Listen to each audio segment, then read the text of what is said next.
All right, let's see. Making sure everything is going on well. It is tough when you have two laptops set up and a webcam. You've got a live feed going in. I had to unplug the cord because the fan gets so loud when it runs. And now I feel like my nose is starting to run. Like stuff is just never ending when you're trying to record. Excuse me for that. Welcome. Glad to have you here. I'm going to be taking a look at the hearing for one of the EMTs who responded to the incident on January 7th involving Tyre Nichols. As you know, there were three fire department personnel who were terminated as a result of their inaction, is basically what I think the previous hearing said. So it was Jamichael Sandridge, Michelle Whitaker, who was a lieutenant, and Robert Long. So we're going to jump into this hearing so that we can get live, I guess, response here and see what's going on. Let me make sure we are up and good to go. Okay, so I think we are. So I'm going to turn that off because I've got enough going on with my computer. And I'm going to try to minimize the technological delays, hiccups, headaches, all of those things, because I couldn't even get this started on YouTube. My computer just kept having this delay. So I gave up. I went back to StreamYard, which is what I usually use. And no, they are not paying me to talk about this. But I kept trying to go live on YouTube and I was getting no response. I would put in the information and it would just sit there. And I would try to scroll and it would say, wait, pages unresponsive or cancel. And I would wait and nothing would happen. And so I've been trying to get this started now for way too long. So we've got a couple people who are already here on board. Hello, Ms. Legalista, Junior Internet Law Clerk sitting in the session class. Glad to have you on board. We're going to take a look at this hearing. This just happened on Friday. And I don't know if you saw the previous one where I went over the hearing, but this is the follow-up to that. That first one was sort of this emergency hearing where they wanted to go ahead and say, hey, you know what, we're suspending your license. We're taking your license here. We feel like this is an emergency at this point because you're not doing the job that you're supposed to be doing. Now, this hearing is the follow-up to that to really give the EMT an opportunity to respond. And I have not looked at this. So you are going to be getting my live reaction to this. And I may stop it as we're going through it so that we can hear and have some comments about what is going on. So let me go ahead and move on over to this so that we can start this up. And hopefully everything sounds good and you guys have got some good audio here so that we can check out this hearing that occurred on Friday. One we're waiting on.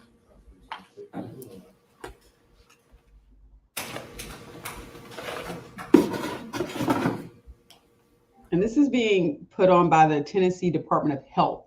That is the regulatory body that provides licensing for the EMTs.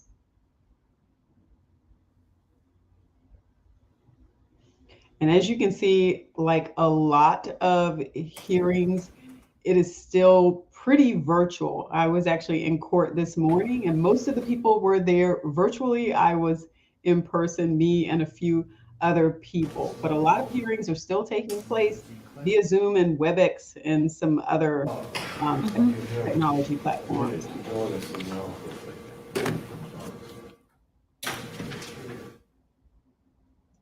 And just to give you a heads up, usually what they will do in the beginning is Mr. Daryl O'Neill. They will call the roll to make sure everyone's present. RRELL. O''NEAL.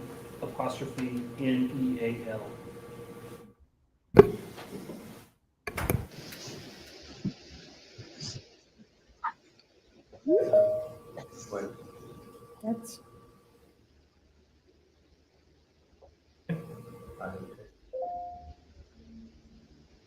I should turn my phone off. Are we on mute right here? Or can you mute us, please? So usually they'll call roll, make sure Does that give us 10 or 9? to have on the record who's there, who's not there. They'll usually try to make sure that everybody has their documents that they need for the hearing.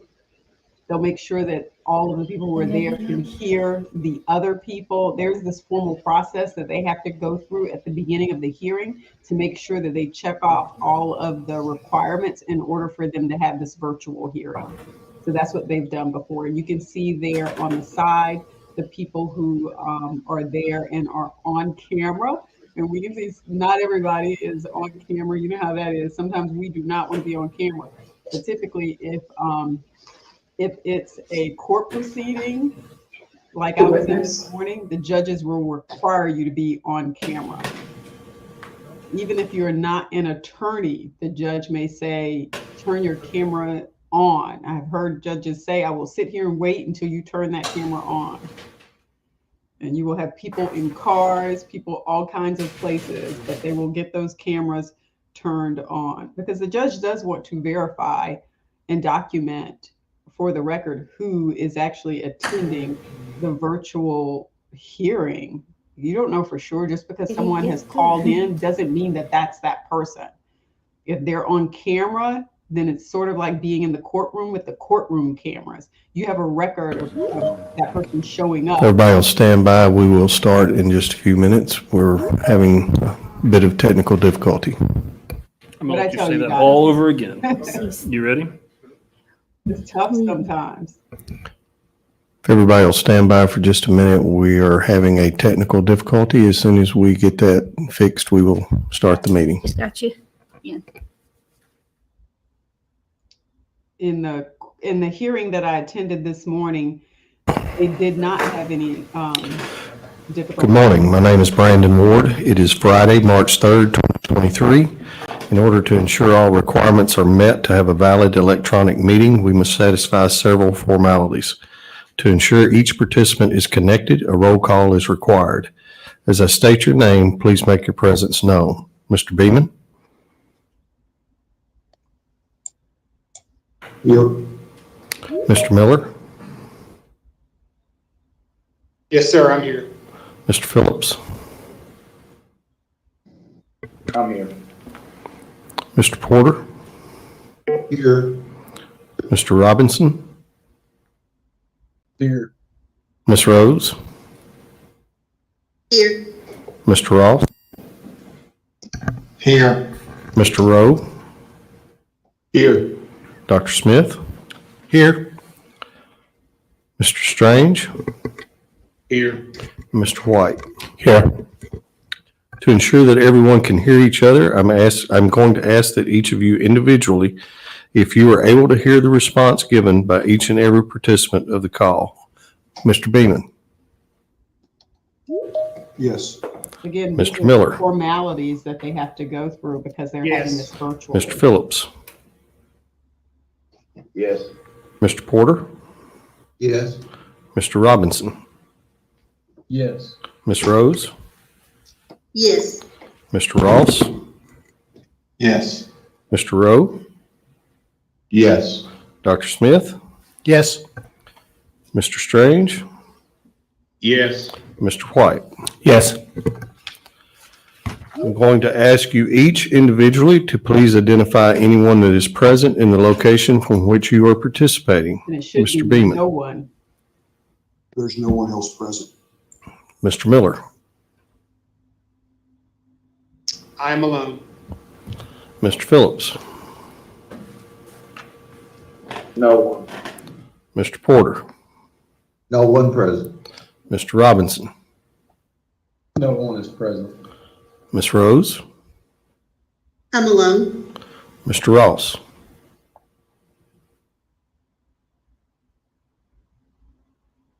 Mr. Ross? Apologize, I am alone. It takes Mr. a Rowe? while sometimes for them to come off. I am alone. Dr. Smith? And then respond. Here in the room with another board member, court reporter, division staff, and counsel. Thank you. He's the one that's in the room. Mr. White, I assume your answer is the same? Same, sir, yes. Yes. They're sitting there beside each other. You guys. Purpose of this meeting is to conduct an informal hearing following the summary suspension of Robert Long, EMT 214076. If the board wishes to proceed to conduct this electronic meeting For the aforementioned purpose, we need a motion and a roll call vote. Please state your name before making a motion or making second. This is Tyler White, motion to proceed. Jeff Beeman, second. Okay, we'll do a roll call. Mr. Beeman, Aye. Mr. Miller, Aye. Mr. Phillips, Aye. Mr. Porter, Aye. Mr. Robinson, Aye. Ms. Rose, Aye. Mr. Ross, Aye. Mr. Rowe, Aye. Dr. Smith, Aye. Mr. Strange. Aye, and I am alone. Thank you. I did skip you. I just noticed that. Mr. White. Aye. Only certain matters are proper for an electronic meeting. Accordingly, I need a motion and a second, followed by a roll call vote if the matter or matters to be discussed meet the following requirements. Pursuant to Tennessee Code Annotated 844-108, a statement of necessity is needed to determine if an electronic meeting is necessary.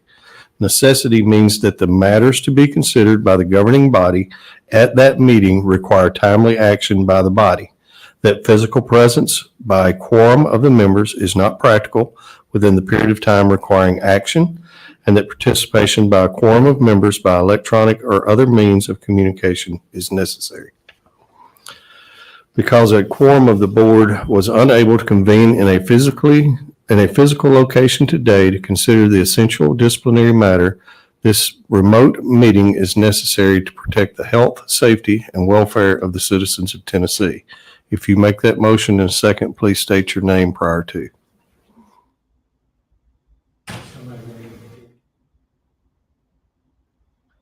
And we don't even have to do that for our court hearing here. It's sort of, the standard has already been set. So we can have virtual meetings at this point, virtual hearings in court, and not have to jump through all of these kinds of hoops. But this is entirely different because this is. I have a motion. Do I have a second? Tim Strange, I second. Okay. Mr. Tim Strange. And lots of things went to virtual when COVID hit. Yes, someone's waiting in the lobby. Mr. Beeman. Aye. Mr. Miller. Aye. Mr. Phillips. And this should be the last vote. Aye. Mr. Porter. Aye. Mr. Robinson. Aye. Ms. Rose. Aye. Mr. Ross. Aye. Mr. Rowe. I'm sorry. Aye. Dr. Smith. Aye. Mr. Strange. Aye. And Mr. White. Aye. As I state your name, please acknowledge whether you received prior to the meeting all the material that is to be discussed at this meeting. Forgot about that. Mr. Beeman.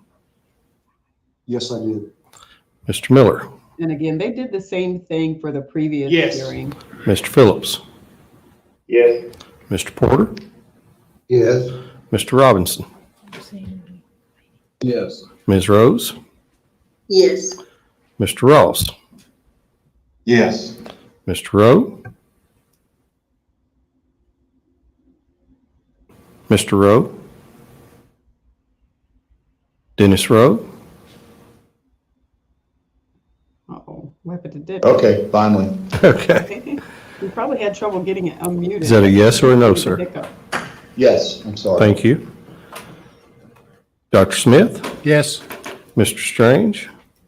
Yes. Mr. White. Yes.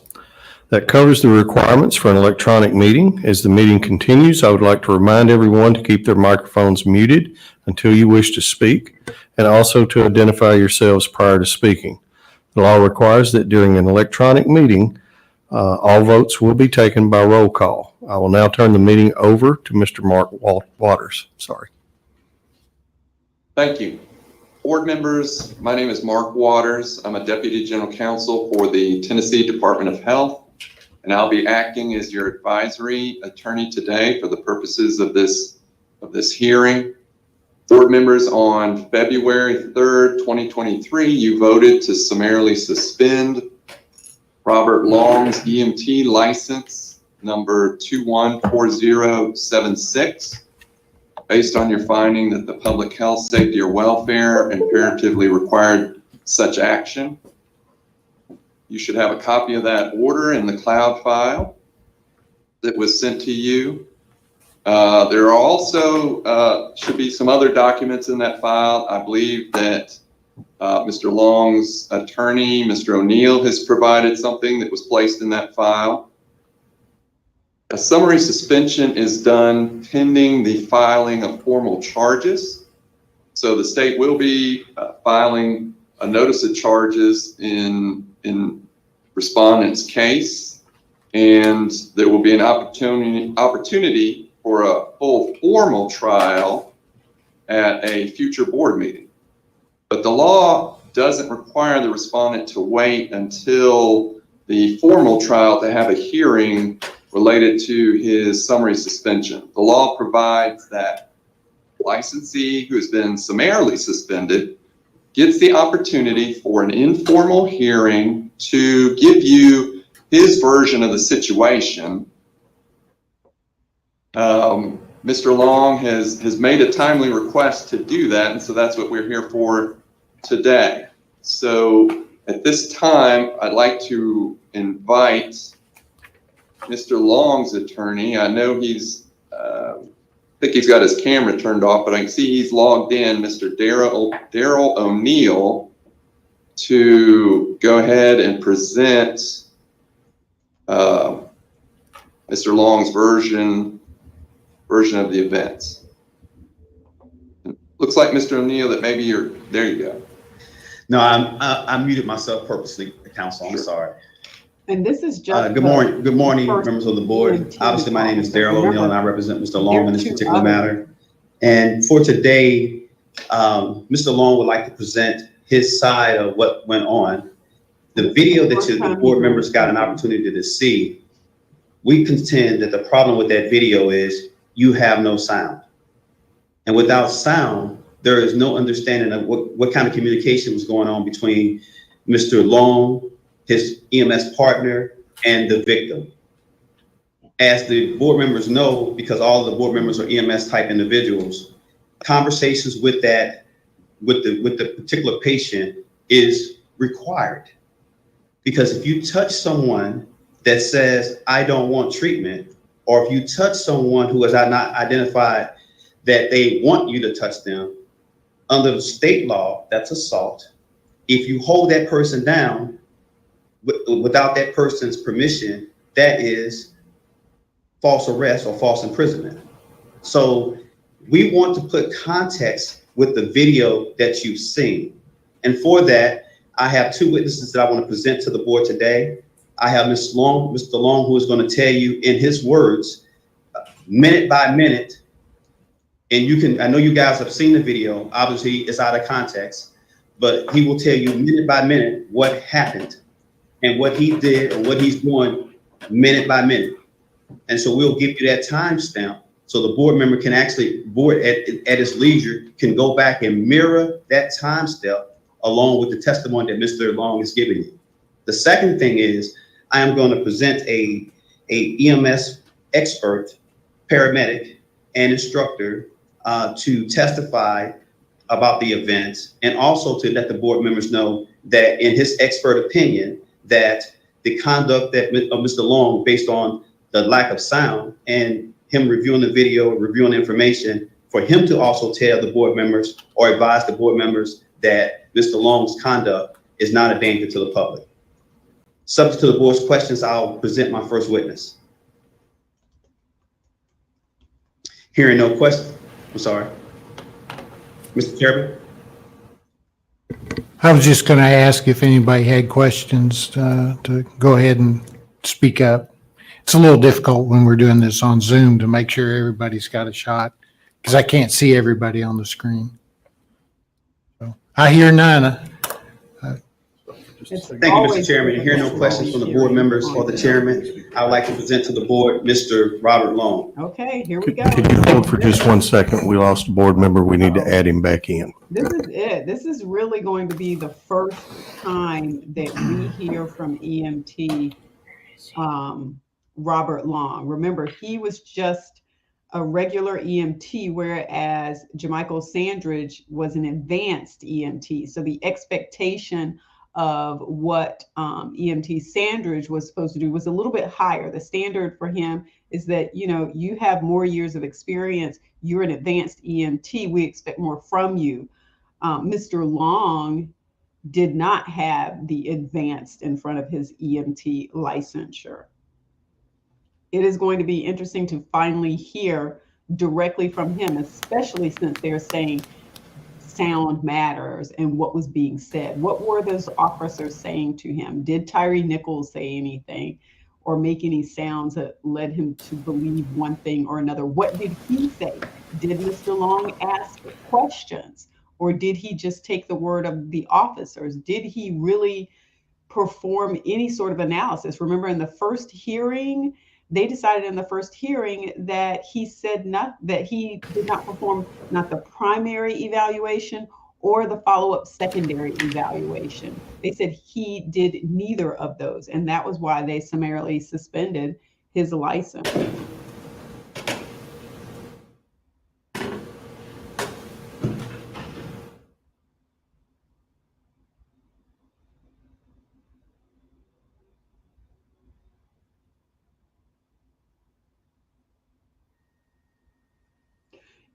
I read part of this. I read part of an article that said the EMT, and I'm responding to this one question here. How can this EMT state that he refused assistance? As you just said, he's aligning with law enforcement. What I read in this one article was the EMT said, Mr. O'Neill, Matt Gibbs, Office of General Counsel. This board member is attempting to log on. He's just having difficulty accessing the platform. Okay to give him a few more minutes? No problem. Is there any possibility, I know that I uploaded to the cloud a CV. I just want to make sure that I can access that CV so I can establish that at one point to show to the board members. Absolutely, yep. So a couple of ways to go about that. I've got it loaded onto a flash drive at the podium computer. I can display it there to where it's shared amongst the group. I don't know that you'd have the ability to scroll the pages. Another option is for you to share your screen, which in the top right corner, there's a share button. And then the third option is to drop the document into the chat feature. So you see chat up at the top. Let me attempt to drop it in the chat while we're trying to get the board member back on place on World Board.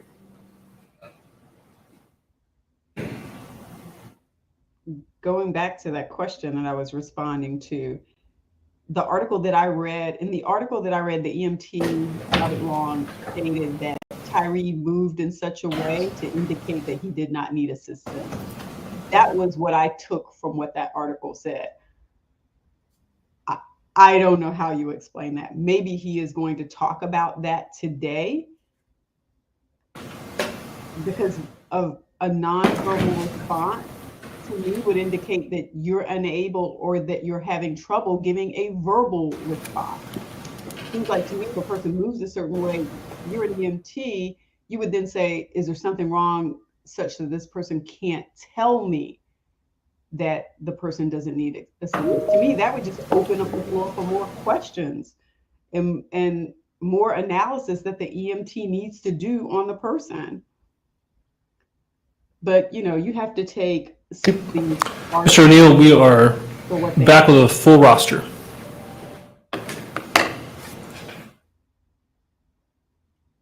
Thank you. Give me 1 second.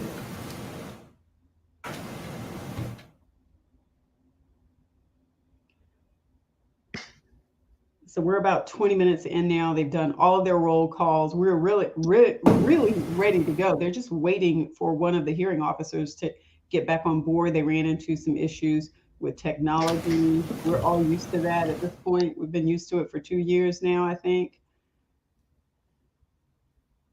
I don't care how much planning you do, sometimes it just does not work.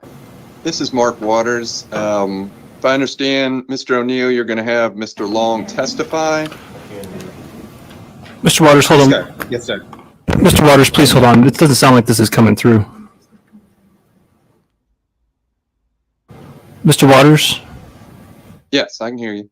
No, hold on one second.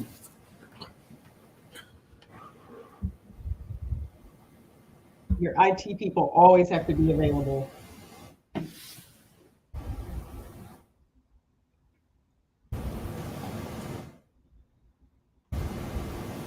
LaToya, it's going to be interesting. Mr. Waters? Saying that Yes. there were things being said that not showing up in the video. This testimony is going to be interesting. This is the first time that we have heard Can you hear me? No. regarding what happened, or provide us with some information. And again, this is just one person's version. Now, there were a number of people there. Could be people have different versions of what was said, but this is going to be his version of what I don't know that we can hear said. anybody this way. I don't know that it's just him. It looks like Mr. O'Neill is frozen. You're coming through very, very faintly. Can barely hear you.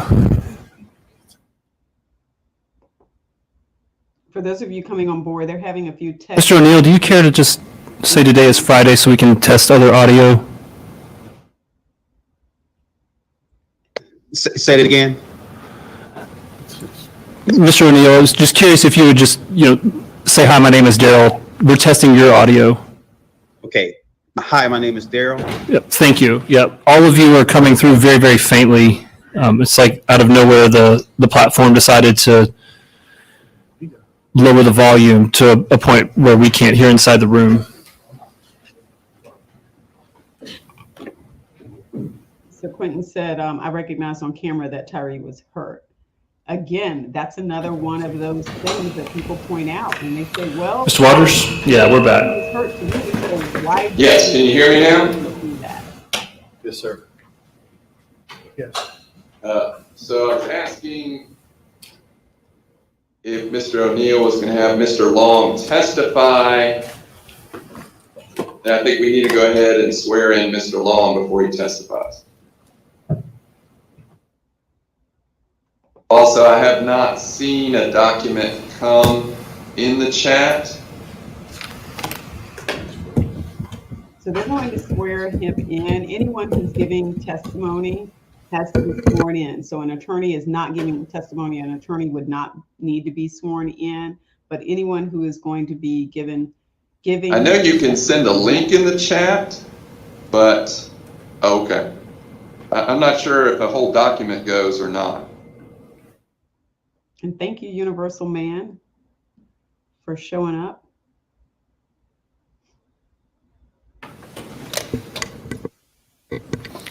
I think Mr. O'Neill's frozen.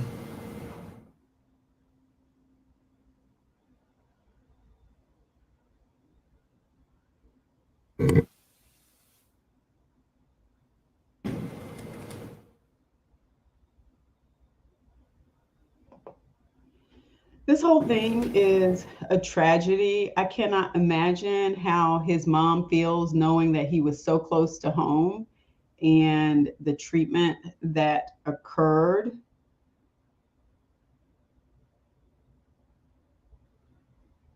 I have a daughter, and even when she goes out with her friend, I mean, you're just always concerned anyway, but for something like this to happen, it's totally unnecessary. And especially by people who are supposed to be looking out for you, not the ones hurting you.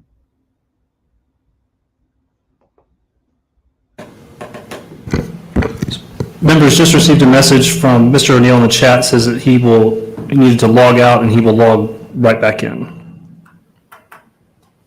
You know, that's typically what you have to do. If you're just joining, The hearing has not started yet. They have gone through all of the requirements for an electronic hearing, making sure everyone can hear and see what's going on, making sure everyone has received the documents, taking a roll call, anything that they have to vote on, they are going to perform a roll call on. They have not gotten to EMT Long's testimony yet because they are having some difficulties with technology. We can hear them great, but apparently in this hearing, the IT person who came to help out said that the volume went down.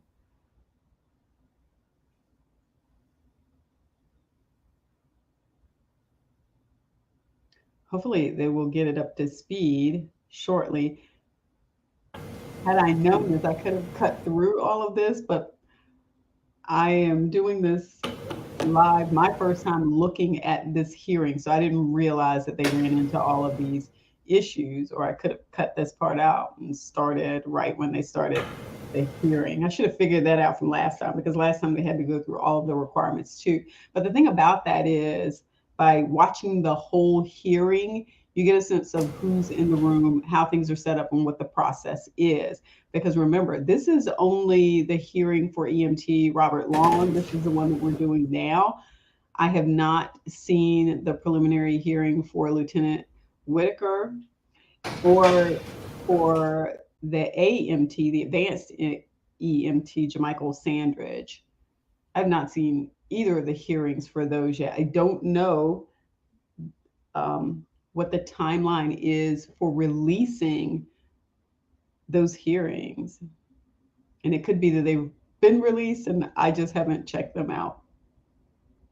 I'm a little behind. I'm not too behind. This hearing happened on Friday. Today is Monday. I'm not too far behind. But they're still trying to get him back. So he went off. You've probably had to do that before too, when you've been on Zoom and something all of a sudden is not working well, and so you log out of Zoom and then you log back in and you get ready to log back in, and then you're in the waiting room, then you have to wait for them to let you in, all of that kind of stuff.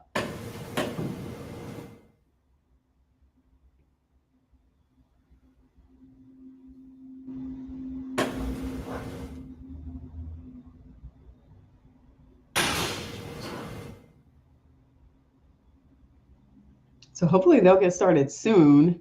It looks like a lot of people have turned their cameras off at this point.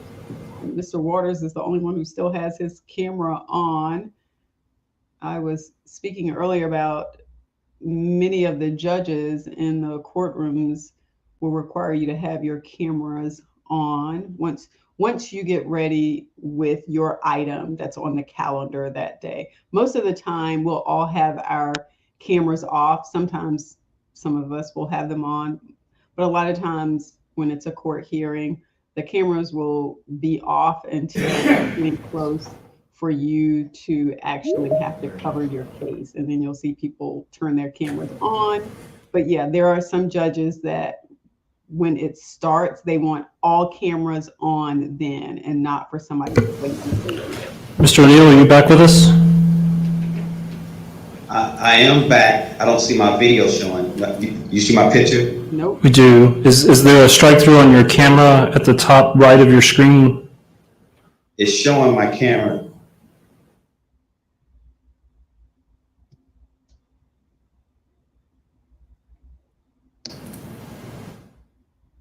Don't you love technology? Yeah. If there's a diagonal line top left to bottom right on your camera, that means your camera's off. If there's not a line, your camera should be on. Yeah, it's not allowing me to unmute the camera for whatever reason. Let me log into another computer. Usually when that happens, for me, that means I have a different camera clicked on, because I have the camera here on my laptop, but I also have a webcam set up. My webcam gives a much better picture than the camera that's on my laptop. And it could be that if he's doing something like that, that could be the issue. Usually that's what it is with me. when I have that issue. I need to come back and click over to the correct camera that I'm using with the software so that they match up. I don't know why my video. It's not clicking. And so it could be that even though he has video on, he has the wrong camera selected. I don't know what's going on with the video. It was working here a moment ago.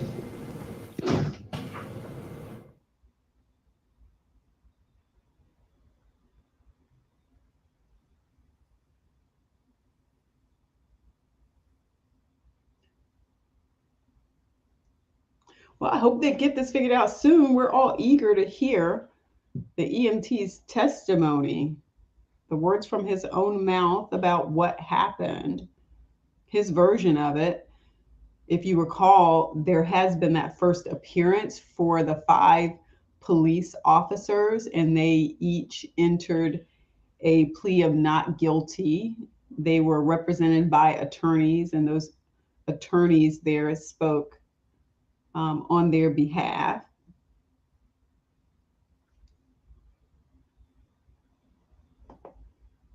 And thank you so much for showing up.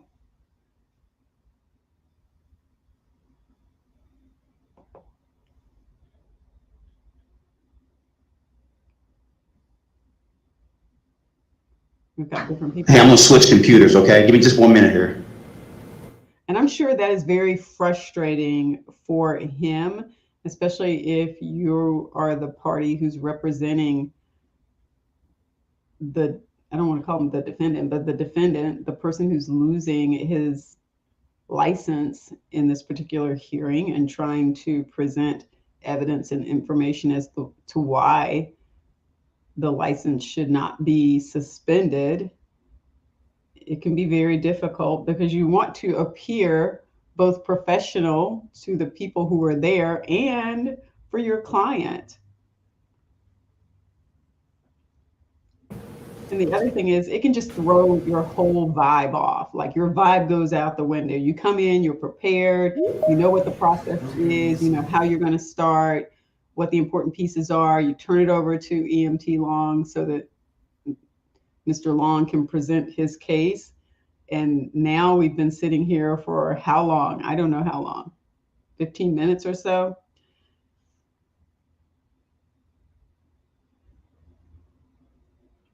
All right, so let's check into another comment here.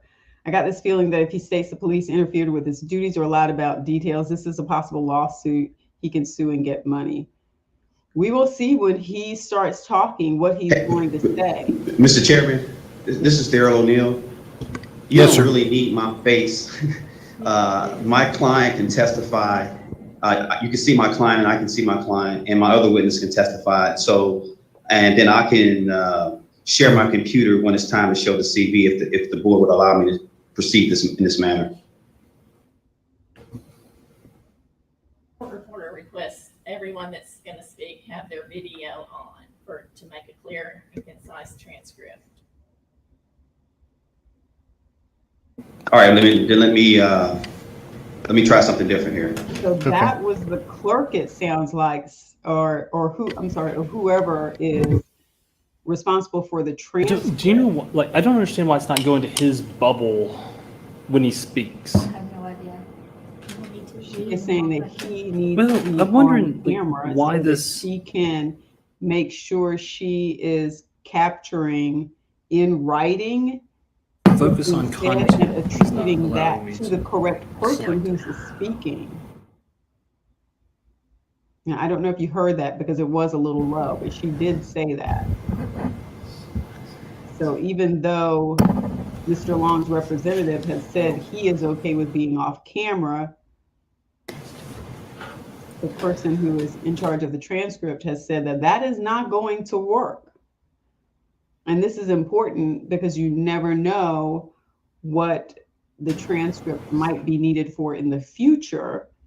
And you want to be able to say for certain that the words in the transcript are attributed to a certain person. But if you can't see that person up there, you don't really know for certain because you aren't seeing that person speak.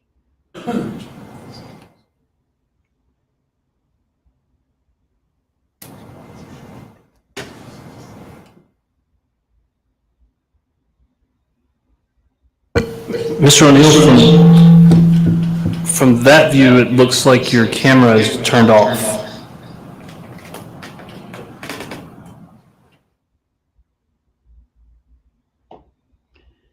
Yeah, for some reason, it's not releasing the camera, so I'm just gonna log in on another system. Yeah, they have this IT person who keeps coming up, and this was the person who just told him it looks like his camera's turned off. The IT person keeps coming back up to deal with a number of issues. And I'm gonna have to plug my laptop back in, so my fan may be a little loud here.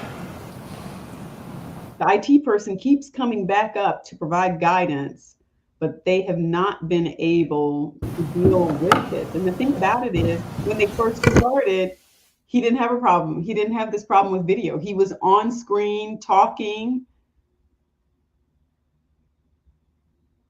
Yes, they do need a lot of patience. Let me tell you, I have been in court sometimes, and the amount of patience that is needed,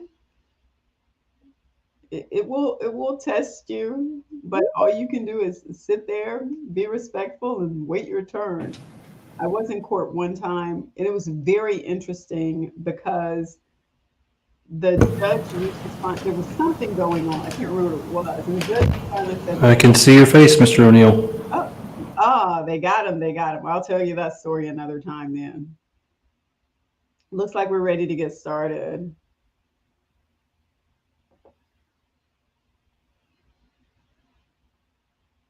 Yes, so I'm operating on. He's got a little bit of echo there, so he's got something else on that he probably needs to turn off. That may be what's going on with that. Because see, that again, he. Okay, yeah. The only problem I have on this particular computer is I can't show the documents. My exhibits. Oh, so if somebody can share the exhibit from the podium, we can go forward when it's necessary. If it's okay, I'm just going to go ahead and drop it into the chat. That'd be fine. Thanks. Mr. Chairman, at this time, I'd like to call Robert Long. Okay. All right. We now hear from the EMT, Robert Long. He was on site January 7th, the night of the incident with Tyre, Nichols, and the 5 police officers.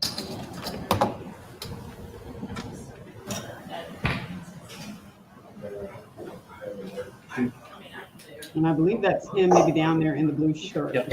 So, Mr. Long, our court reporter is going to swear you in. All right, swearing in. Okay. Mr. Long, would you please raise your right hand? Mr. Long, would you please raise your right hand? There you go. Do you solemnly swear or affirm that the testimony you're about to give shall be the truth, the whole truth, and nothing but the truth, so help you God? I did.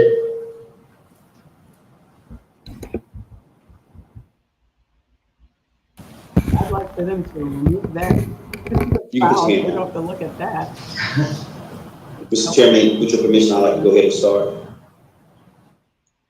Give us just a second till we can see him. Yes, thank you. We good, Mr. Gibbs, you think? Gotcha.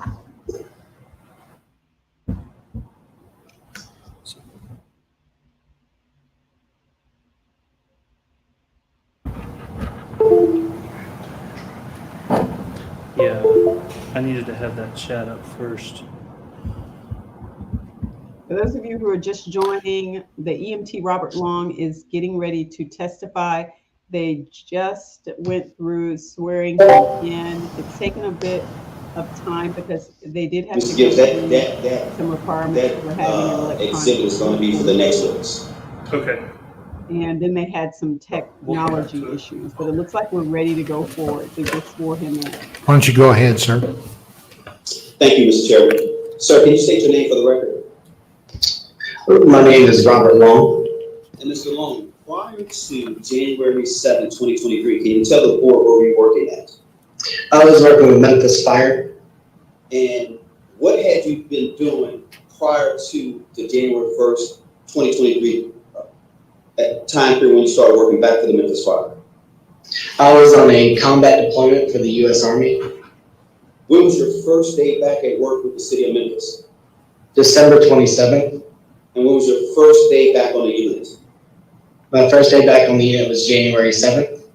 And was it the day of the Tyre Nichols incident? January 7th. And was it the same exact day as your first day back on the job? Yes, sir, it was. Can you tell the board members how this call came in on this particular day? Yes, sir. This call came in at 2:32 as an assault on a police officer. When we arrived on scene at East Rains and Ross Road, there was a blue sedan and a patrol car on scene, and a police officer, when we made contact with this police officer, we asked him if he needed our medical attention. He said no, he was pepper sprayed by his partner, and he didn't need us. And then he told us that they had somebody in custody that may need our help. So he At the time that the police officer told you that he had someone in custody that may need your help, had you been dispatched to another call at that particular time? I was not. What did you do once the police officer told you that you had potentially another victim somewhere else? Once I got the information of where this patient was, and I relayed that to my lieutenant in the engine. And what did your lieutenant do at that particular time? My engine then instructed our driver to relocate to the incident. Upon arrival, now you were an EMT, correct? Yes, sir. And did you have a partner that was also on the engine with you that was EMS qualified? Yes, sir. And what was that partner? He was an advanced EMT, Jamichael Sandridge. Okay. And was he the lead EMS person on this particular call? Yes, sir, he was. Okay. So tell the board member what happened after you told your lieutenant about another potential patient somewhere else. Once we told the lieutenant about the potential location of another patient, we relocated after my lieutenant told the driver to relocate, and that location was Castlegate. And we relocated to Castlegate. Upon arrival to Castlegate, we were at the intersection of Castlegate and Ross, and there was heavy police presence on that street, and it was blocking Castlegate, so the engine couldn't make it all the way up to where it was. So myself, Sandridge had to dismount off of the engine. I grabbed the blue bag as he instructed, which is our medical bag, as he instructed, and he grabbed the monitor. What is the blue bag? The blue bag is our medical equipment. So it contains all of our trauma splinting, our IV equipment, our medicine, and some Band-Aids and blood pressure cuffs. And you said your partner grabbed a monitor. What type of monitor was this? It is a LifePack 15. And what capabilities does this monitor have? It can get vital signs and also work as an AED. Once you grabbed this equipment, what did you grab? Once you and your partner grabbed the equipment, what did y'all do next? Once we grabbed the equipment, we walked up Castlegate to where our patient was and made contact with MPD. What time did you originally arrive on the scene in that area? In that area, I arrived on scene at 2041. And actually, if you look at the video, the sky cam shows you coming into view at 2041, correct? Correct. What happened after that? When I came into view on at 2041, I asked the police officers where the patient was, and the officer pointed in a general direction. He didn't actually verbally say where the patient was. Also at 2041, once we did locate the patient, we made patient contact. Introduced ourselves as Sandridge and Long with Memphis Fire Department. Asked the patient, "Can you tell me what happened today?" The patient stated, "I want to stand up and be uncuffed." I asked MPD what happened with the patient, and the MPD officer stated he ran from us. When I placed my blue bag on the ground, I performed a visual assessment and noted that the patient had a bump on his head, a busted lip, and a dry, bloody nose on both nostrils. I asked the patient his name, and the patient said that his name was Tyre Nichols. and I asked the patient his date of birth. He did not provide me his date of birth. I asked for an officer to shine his light on the patient while I was performing my patient assessment. MPD officer here comes and shines the light on the patient to confirm that the patient's nose was not actively bleeding and to confirm the bump and busted lip as well. At this point, the patient was still asking us to stand him up and uncuff him. The patient was speaking in full sentences, also, which shows me that his airway was patent and no foreign obstructions. He was also moving around at this time as well. So that told me that he had a good pulse and that his blood pressure was good as well. What did you do next? At 20:41 and 56 seconds, since my advanced EMT partner attempted to place the patient on a monitor after asking him if it's okay to do so, which the patient rolled away and didn't allow us to put him on the monitor, and then stated again that he wanted to be stood up and uncuffed. What happened next? At 20:42, my advanced EMT partner then asked him again, and he said, "Is it okay if we get vital signs?" And the patient rolled away from us again. I walked over to assist my patient, or assist my advanced EMT to sit him back into a Fowler's position, as he had rolled from us when we asked him if it is okay for us to put him on the monitor. The patient was still asking to be stood up and uncuffed, and MPD told me that they would not uncuff the patient. The patient did, however, state that he was 29 years old. At 20:42 and 52 seconds, I was trying to figure out a way to get this patient on the blood pressure cuff after several attempts of him moving away. He is still telling me that he wanted to be stood up and uncuffed.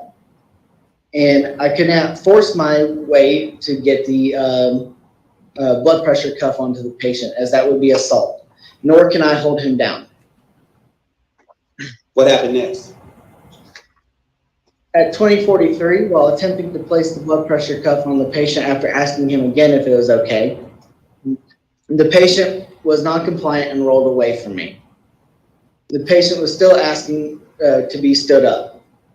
And I asked the patient, has he done any drugs or had any alcohol? The patient stated that he had only been drinking. At 20:43 and 34 seconds, I am still trying to set the patient back up.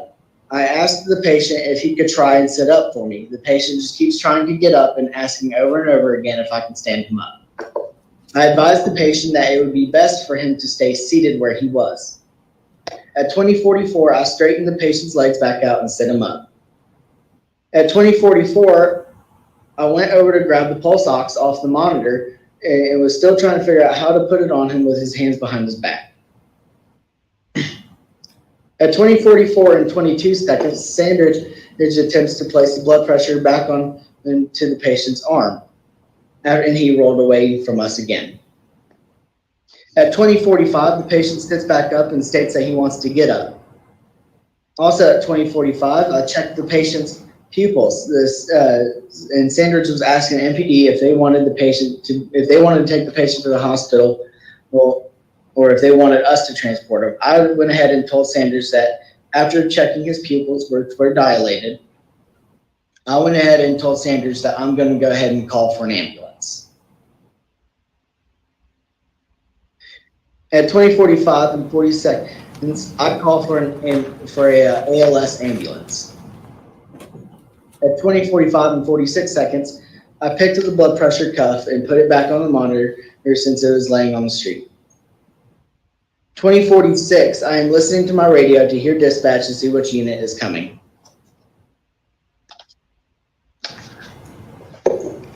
At 20:46 and 19 seconds, I'm talking to Sanders and still trying to figure out how can we get this patient on the monitor.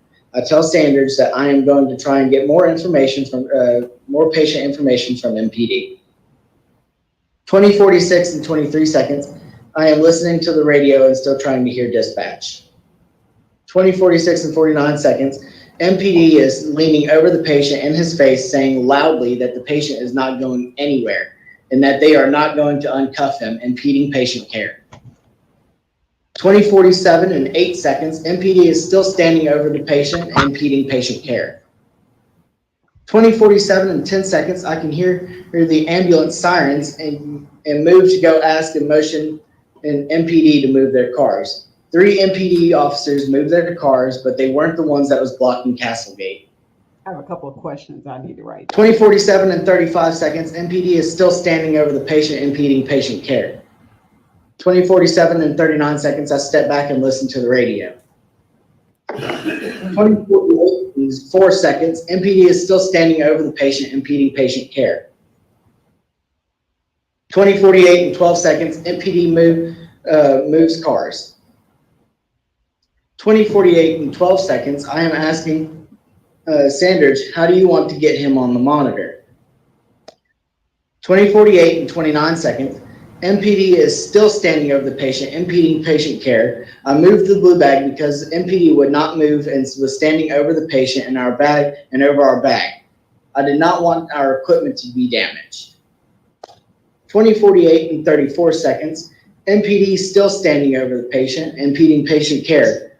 MPD also looking around and under a car or around the patient for his lost glasses.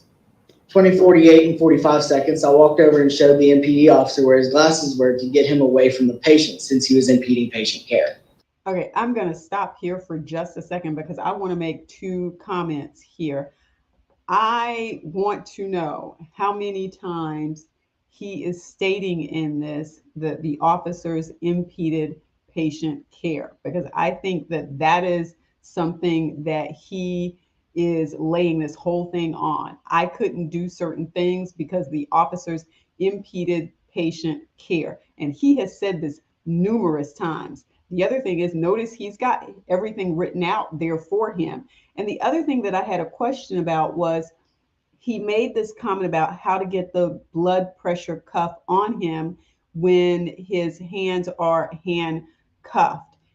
It would seem to me that there would be some sort of procedure, something in place that allows you to be able to still provide care to someone. Like, just because you're handcuffed doesn't mean you shouldn't be able to get care. And it seems to me like there would be some type of policy or procedure in place to make sure that that happens. But this whole piece about impeding patient care, at some point in time, I'm going to have to go back and look at this to see exactly how many times he says that during this testimony.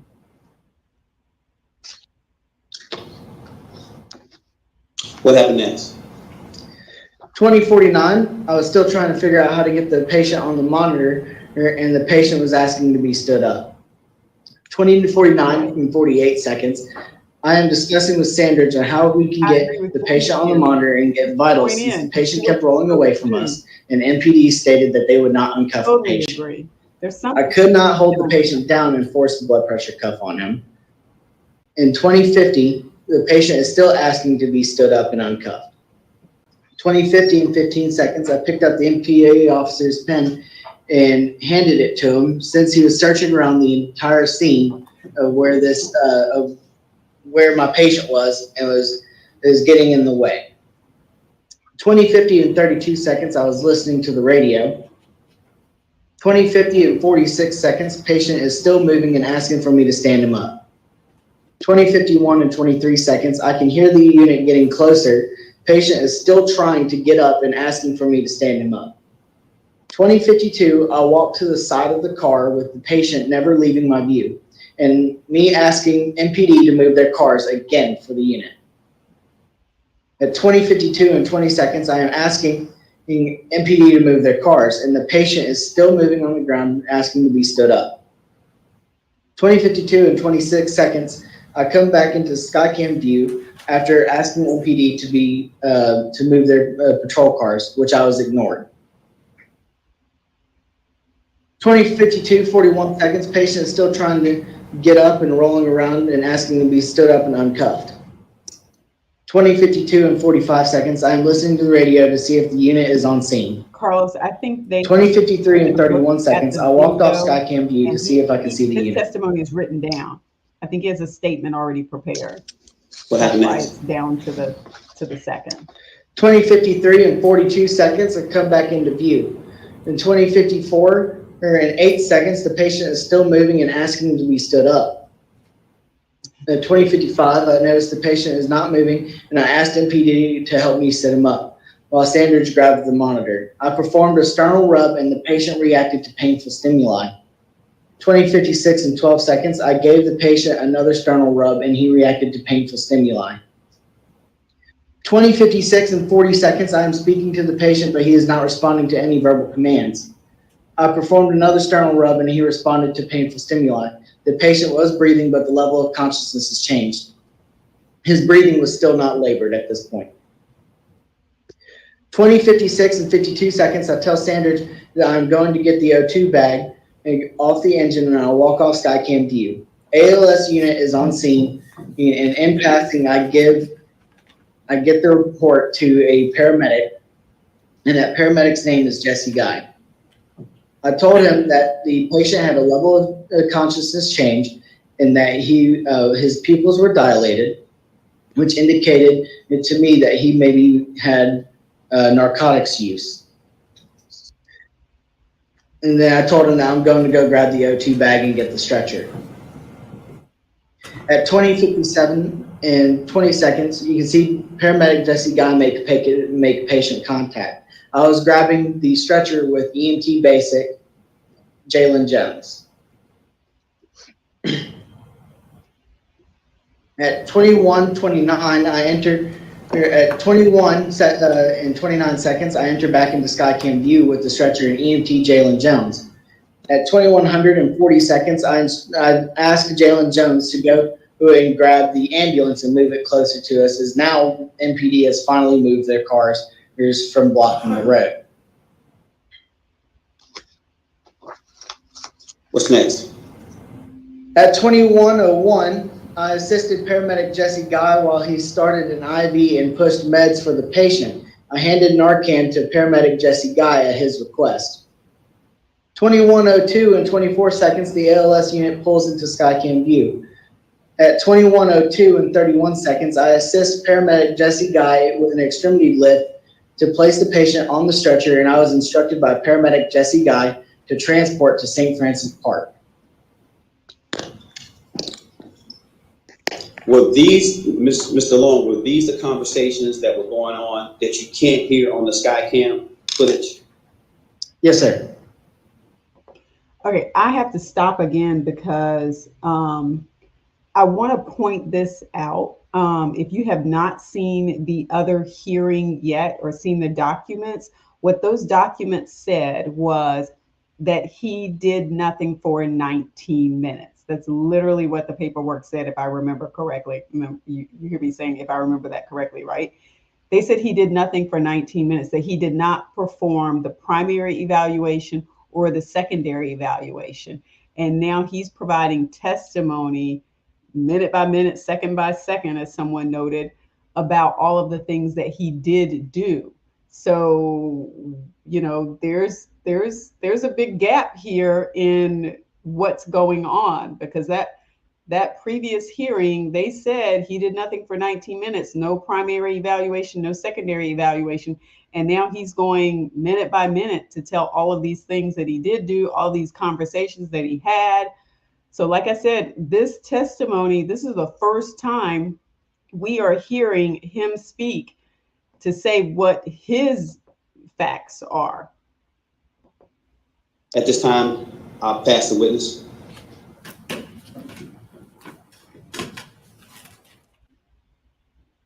One moment, Mr. O'Neill. So it may take him a second there to get set up. He's got to take a little bit of water there. Just 1 moment, please. I need some water at this point. So this is interesting. Like I said before, this is the first time we have heard him speak, and very different from the paperwork that I read before.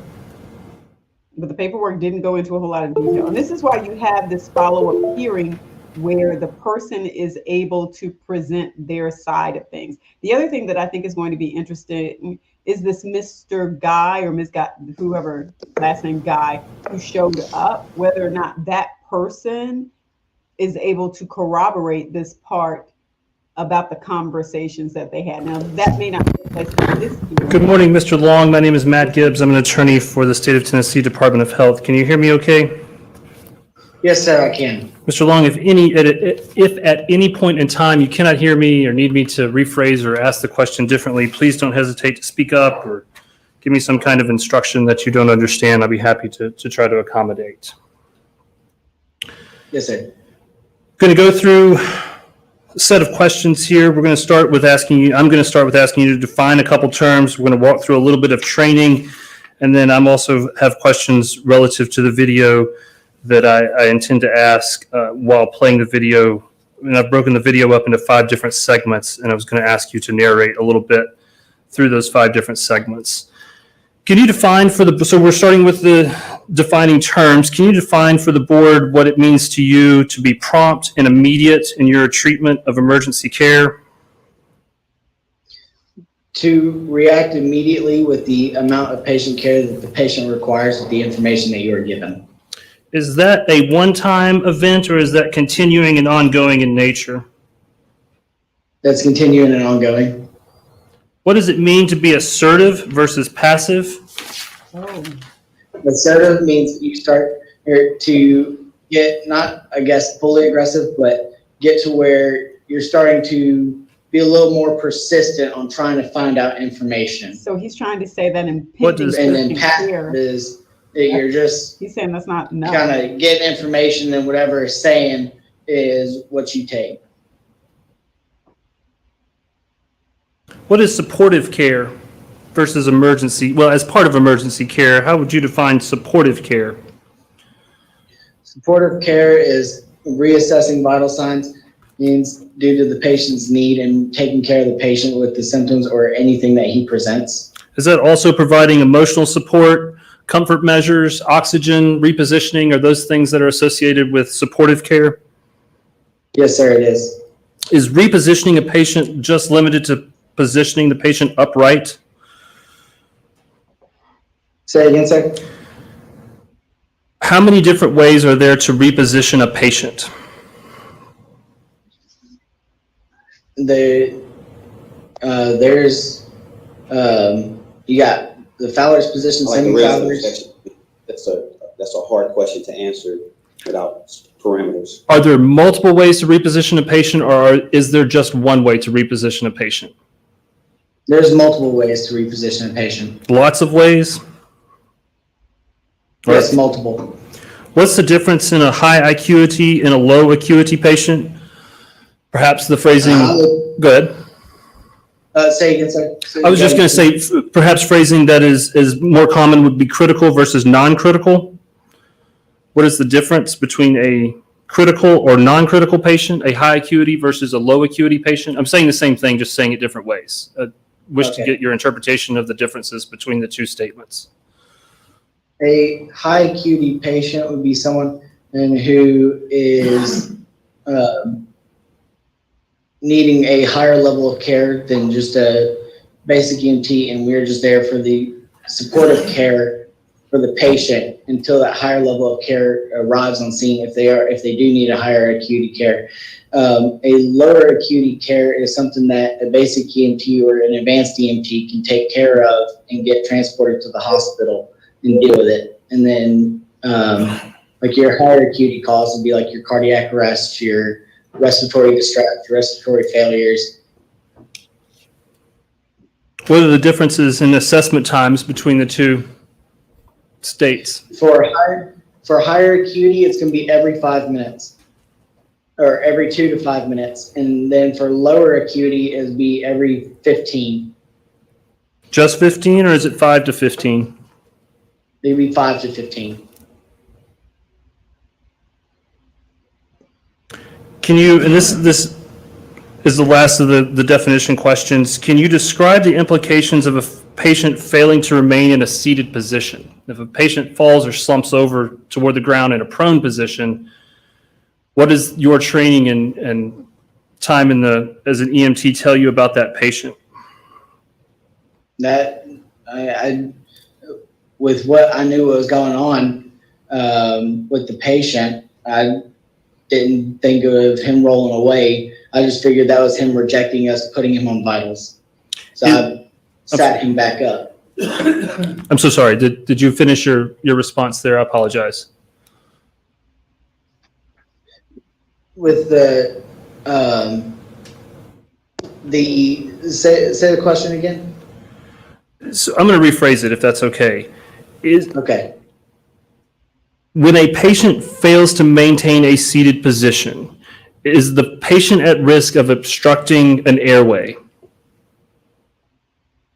Yes. If he was to roll over, his airway could close up. And so when I would sit him up into a seated position, that would, and he was talking to me, that would tell me that his airway is open and patent. So now we're going to move into questions about training, and then the last series of questions is about the video itself. Are you trained in CPR? Yes, sir, I am. Trained to administer Narcan? Nasally. Trained in airway management? At the basic level, yes, sir. Trained to administer oxygen? Yes, sir. Trained to dress and splint?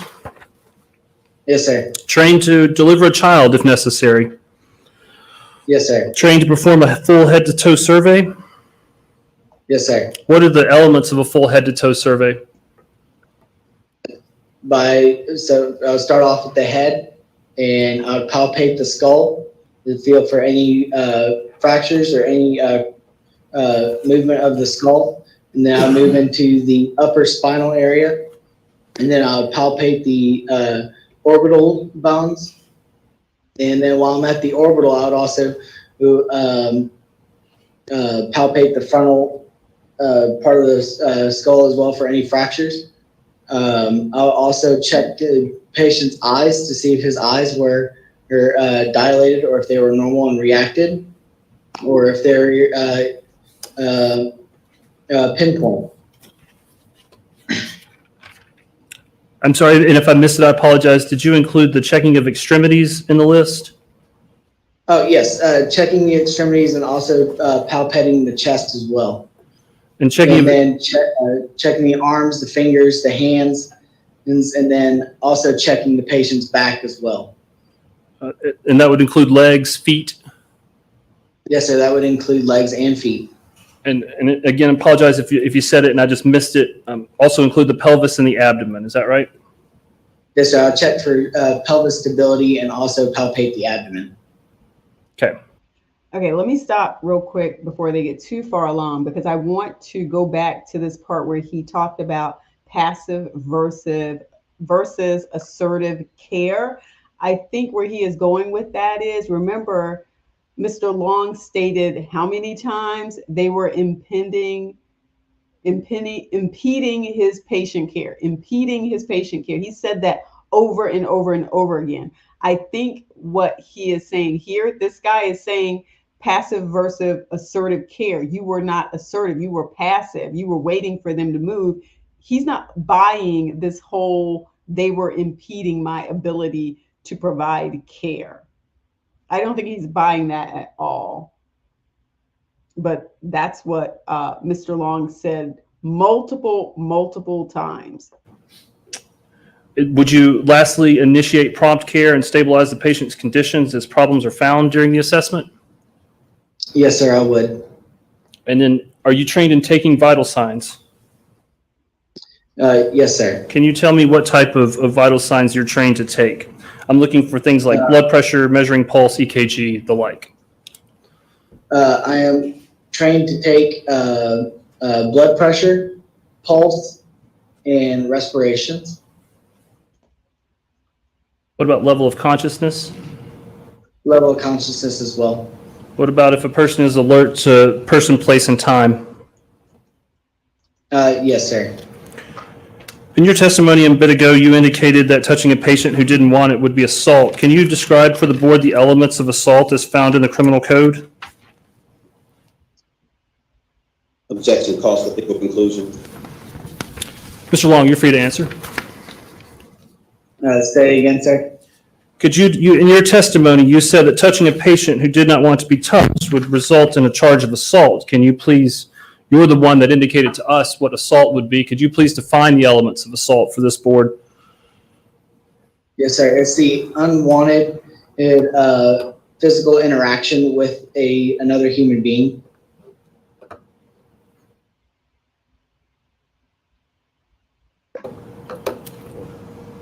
That's me. So I'm now going to attempt to get back to the video. That will round out my questions. Now, I apologize, Mr. Long, in advance, and to board members, I do plan on going through the video from 8:41 p.m. to about 9 p.m. Apologize, Mr. O'Neill, you don't want the CV at this time.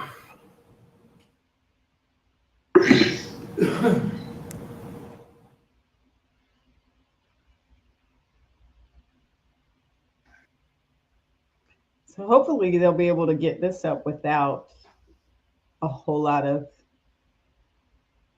technology problems like we had when we got started. But we understand that happens sometimes when we're doing this, but it looks like they've got it up.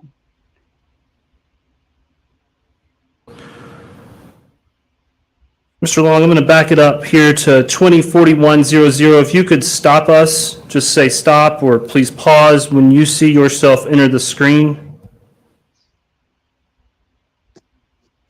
Mr. Gibbs, it's hard because we can't see this. I can't see this video. Yeah, Mr. Gibbs, can you share your screen from where you're at there? Because it's kind of up in the corner, at least on mine, it's very small, it's up in the corner.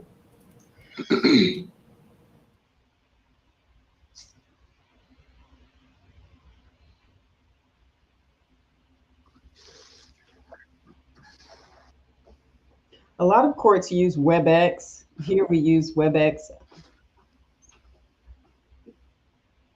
Mr. O'Neill, is that better?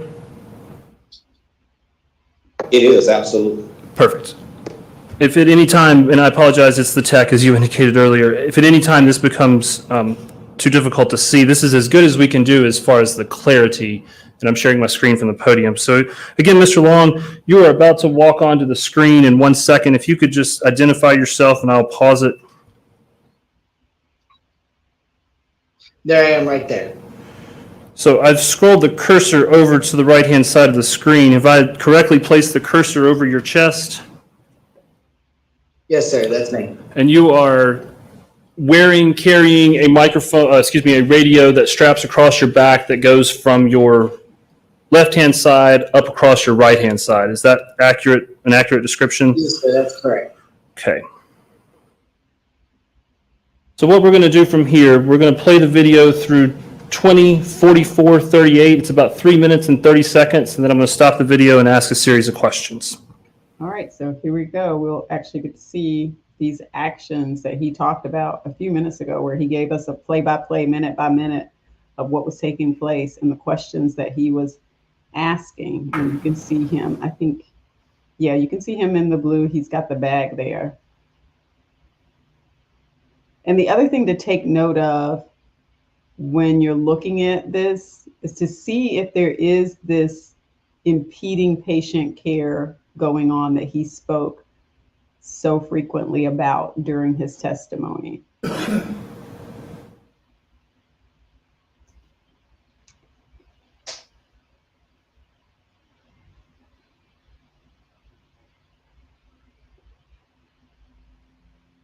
The other interesting thing too is that he didn't actually name which officers were impeding care. You have a number of officers who were standing way back, but who were the ones that he's saying were responsible for impeding his ability to be able to provide care to Tyre Nichols?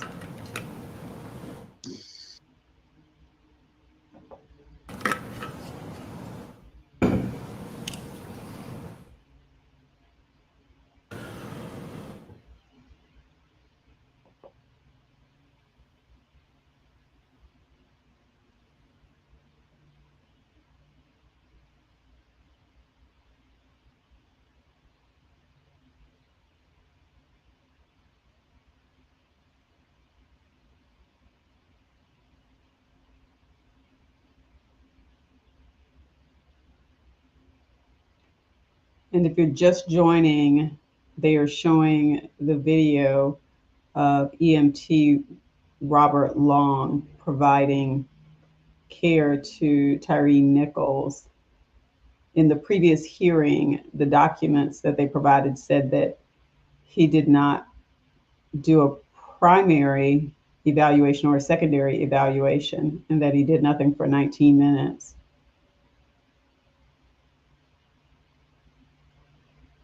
I believe that's what happened in the previous hearing, if my memory serves me correctly.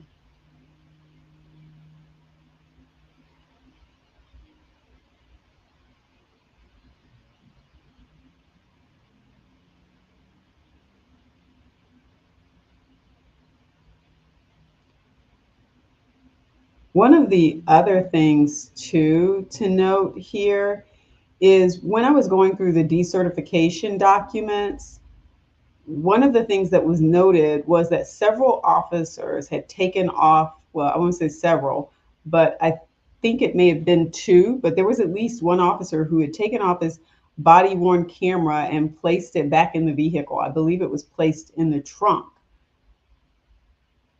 That was one of the things that was cited as something that should not have happened. And it was listed in the decertification documents. I want to say that I saw that in two of the officers' decertification documents, but I can't be certain of that. So if they had taken All right, Mr. Long, in the interest of giving you the opportunity to share your version of events, when you walked onto the scene at 204108, what were your initial observations of patient TN? That he was sitting upright and that he was breathing, non-labored. And when I asked him his name, he recognized that we were there. And when we introduced ourselves, he recognized we were there. Provided his name to you? Upon when we asked him, he did. Did you notice the patient slumping during this initial encounter of 3 minutes and 30 seconds? I did notice the patient was slumping over, and that's when I would move him back into sitting into an upright position. Did you notice that slumping occurred 4 times in 3 minutes? Yes, sir, I did. Does that give you concern of neurological deficit? Not at my level. Would that seem to be abnormal behavior for somebody to slump 3 or 4 times in 3 minutes? Something wrong. That would be abnormal, but he already stated that he was drunk. Because within that time period, we had asked him how many times, what has he done? What kind of drugs or alcohol that he has used? And he said that he has been drinking. Yeah, but he didn't. Was there a sobriety test administered in the field? Not that I was aware of. Was his blood alcohol concentration taken in the field? Not that I was aware of. Did you notice an examination of the patient's abdomen, legs, or feet during that 3 minutes and 30-second encounter? There was no active bleeding that was shown that he was that was shown to us, and the only thing that we noted was that his nose is bloody, and he did have a bump on his head, and he did have a busted lip. And by blood. And I'm going to stop here because somebody else just noted the same thing Mr. in Porter? the comment, and I'm going to show that. Hold on, let me stop. Mr. Robinson? Because I want to make sure we cover that, because I was thinking the very same thing. Oh, now he is drunk. Earlier he said he was drinking. Exactly. When he gave his testimony, when Long gave his testimony earlier, he said, I asked him if he'd been drinking or if he'd had drugs. And he said, he responded to the, I've been drinking. He didn't say I'm drunk. So I don't know how Long made this jump from a person who's been drinking to now saying that he was drunk. And so I think he's right to then ask these questions. Well, how did you come to that decision when nothing has been taken here? And that's not what he said. He did not say he was drunk. He said he had been drinking. Here. Ms. Rose? Here. Mr. Ross? Uh-oh, what happened? Here. Oh, no. they Mr. Rowe? Back over. Let me find where we were. I'm so What sorry. kind of drugs or alcohol that he has used. And he said that he has been drinking. Was there a sobriety test administered in the field? There we go. Sorry about Not that I was aware of. Was his blood alcohol concentration taken in the field? Not that I was aware of.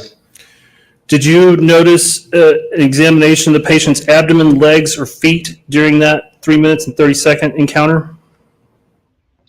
There was no active bleeding that was shown that he was that was shown to us, and the only thing that we noted was that his nose is bloody, and he did have a bump on his head, and he did have a busted lip. And by blunt on the head, a bump on the head, I'm going to refer to that as blunt force trauma to the head. So we are now going to move to segment 2, which begins right now 20:44:42 and proceeds through 20:46:33. This is about 2 minutes of time.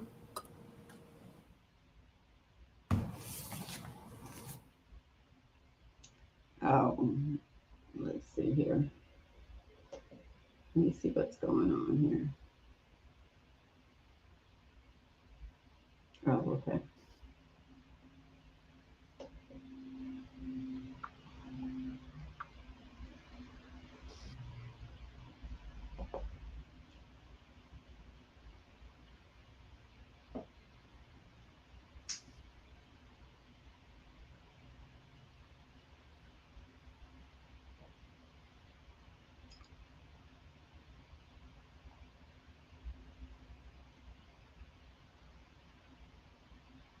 I'm also wondering where the advanced EMT is during this time and what the advanced EMT is doing.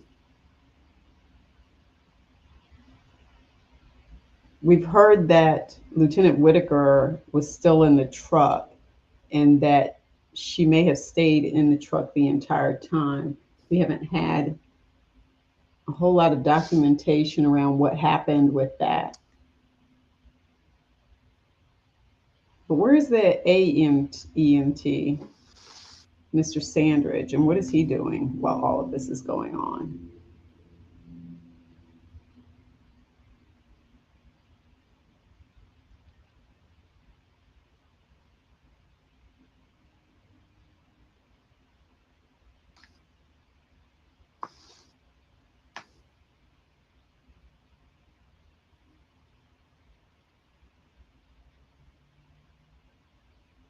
And remember now, too, he talked about officers impeding care.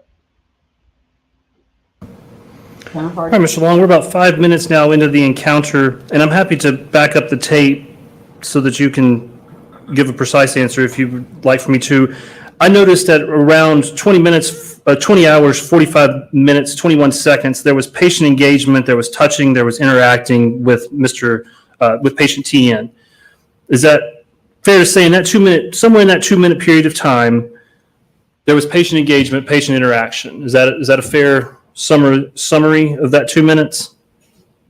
Yes, sir. And then somewhere around 20:46, 27, give or take, is you step back away from the scene for a second, or away from just the immediate area, and looks like you radio. Is that is that where you radio for an ambulance? No, it was at 20:45. 20:45. That's where I'm listening right there. That's where I'm listening to the radio at dispatch. Gotcha. Was that your only radio communication from 8:41 to 9 o'clock on January 7th? Was the radio for the ambulance? That was my only communication to dispatch. Okay. Is there a recognition during this 2 minute segment, about 5 minutes into the encounter, is there a recognition that a higher level of care is needed? Yes, because that's when I initiated the ambulance to come to the scene. And I'm still curious. There was no ambulance on our call. And please correct me if I've missed it. Has there been an examination of the abdomen, the back, the legs, or the feet through this point? He wasn't. There was no assessment of the feet because he was kicking me. He wouldn't stay still for an assessment. And then the abdomen was just a visual assessment, and there was no injuries found with that. Okay. We're going to move on to segment number 3. It's one of our longer ones. It's about 4 minutes in length. This spans 2046-33 to 2050-46.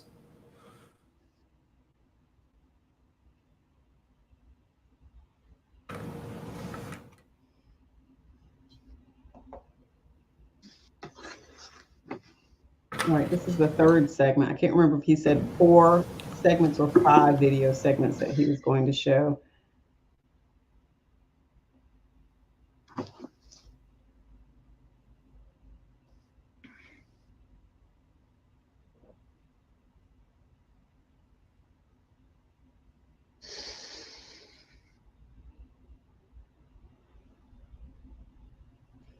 But one of the things I'll mention while he was talking about that, let's see. Oh, I think I already covered that. I'm taking notes as we go along so that when I have these little breaks, I can speak then as opposed to interrupting them and having to stop the hearing.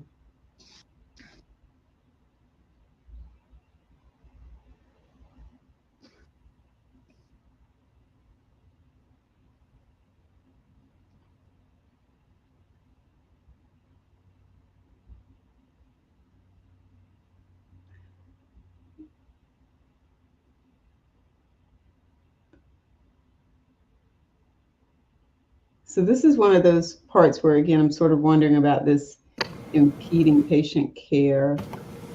You've got somebody moving a vehicle there. I remember seeing that before.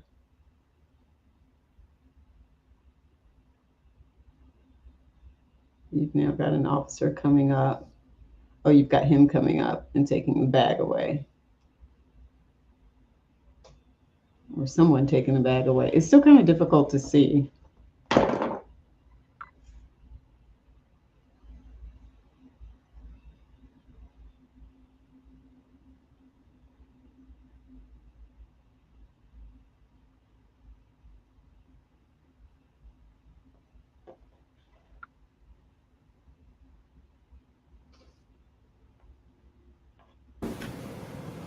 And my laptop is sort of like, girl, you are running us hard today. We are getting heated up here.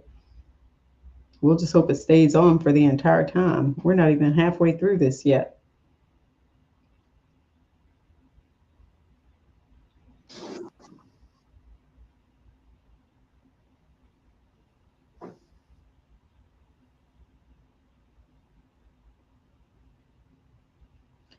So I don't really see anyone there. It looks like he took his bag and walked away. So it doesn't look like there's anyone impeding care at this point in time. Remember, he said that a number of times, that he could not provide care because officers were impeding patient care.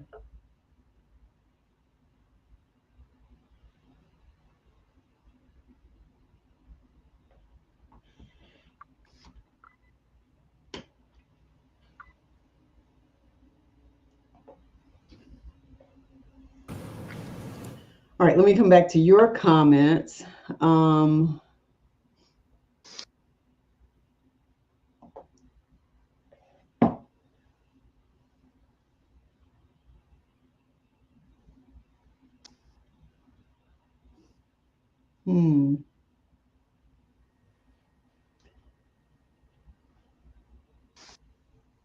Okay, dried blood, and then he said he saw bleeding that was still taking place. Yeah, he did. I did recall him saying something about that. He's described Tyre's injuries, actions, and talking like he's examining. Mr. Long, around the I think he's still 20-hour, 50-minute, 15-second mark, looks like you bend down beside the patient on the patient's right-hand side, grab something, and then hand that something to the police officer. Earlier in your testimony, you talked about retrieving glasses for a police officer. Is that what happens there around that 20-hour, 50-minute, 15-second mark? No, that was for the officer that was walking around earlier in the scene, and he kept saying that he was talking about his pen and he kept coming around the scene and looking for his pen, and that's when I moved his pen away from the patient so he'd get away from the scene. Okay, a pen. I heard glasses earlier. Yeah, that one was a pen that during that time frame of where the MPD officer was standing over the patient, and that's when he was telling that he's not going anywhere. He was not being unhandcuffed or anything like that. And then after that, he said that he was looking for his glasses after saying that several times very loudly. And then he said that he was looking for his glasses, that they fell. So we're about 9 minutes into the encounter at this point. We began at 2041. We're now at 2050, about to turn to 2051. Is patient TN laying completely prone on the ground here? He is not. He's sitting partially upright. Okay. Did you notice any patient engagement during this last 4-minute segment? I did not. Did anyone besides the police? He was still talking to me, and that still indicated to me that his airway was patent. Did you observe any supportive care, any repositioning, any comfort care, any psychological comforting to the patient at all during this 4-minute segment? He was sitting upright, and so he didn't require any repositioning. And I let him know that a unit was on the way. So I did tell him that we did have an ambulance on the way. Did you notice any basic emergency care provided? Not that I could indicate due to the patient's condition at this time. Did you notice the patient attempting to upright himself during this segment? He was trying to stand up. He was telling me that he wanted to stand up. Okay. Moving on to segment 4. This is 20 hours, 50 minutes, 53 seconds to about 20 hours, 52 minutes, 30 seconds, 2 minutes. This one's relatively quick.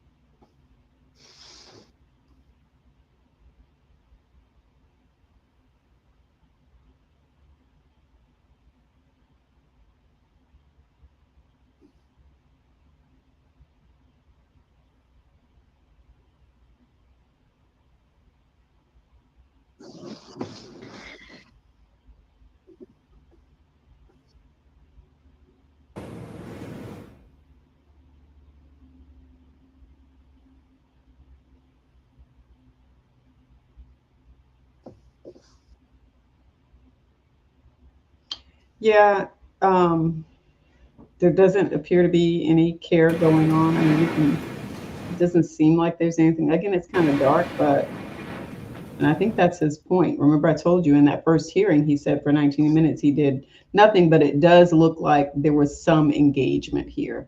He's asked that question. There was some engagement here. Whether or not it rose to the standard of meeting the requirements of the primary evaluation or the secondary evaluation, I don't know. It sounds like they need to go back and ask that question. They know what their standards are. So it'll be interesting when this side has finished presenting what the deliberations will be and whether they actually wrap this up, because I don't know. Mr. Long, when you perform patient assessments, do you do them standing, kneeling, or bent over? Depending on how the patient is, I would be doing it kneeling, standing, or bent over. So we're about 11 minutes into the encounter now. We stopped it at 20:52:31. The last patient engagement occurred, and we just spoke about this, at 20:45:21, about 7 minutes ago. Is that correct? That's correct, besides me talking to him and letting him know that the ambulance is coming. And can you explain to the board members why at this 11-minute mark into the encounter, vital signs have not yet been taken? Due to the uncombative nature of the patient and him constantly rolling around and not allowing us to get him on our monitor. You saw this patient. Go ahead. I'm sorry. And he was handcuffed as well. You saw this patient as combative? Due to the information that I knew, I would consider that as a combative patient because he was uncooperating with us. I think uncooperating is different from combative. Do you notice the patient does not appear to be able to maintain a seated posture? I do notice that. And by this 11-minute mark, patient TN has now rolled or slumped some 11 times during this encounter. Does that draw concern? It's drawing concern. I mean, it's concerning, but he already stated that he drank alcohol earlier that day. Did you smell alcohol? I didn't smell any. That's a good question. So now we're going to proceed to segment 5. This is our last segment. We'll play this through to the 20-hour, 56-minute, 18-second mark. Yeah. I think that was a good question that he asked about whether or not he could smell alcohol on his breath. This part about him drinking versus him being drunk versus no test was given for his sobriety versus you didn't say you could smell alcohol on his breath, all of those things. And yet he keeps sort of throwing this out there.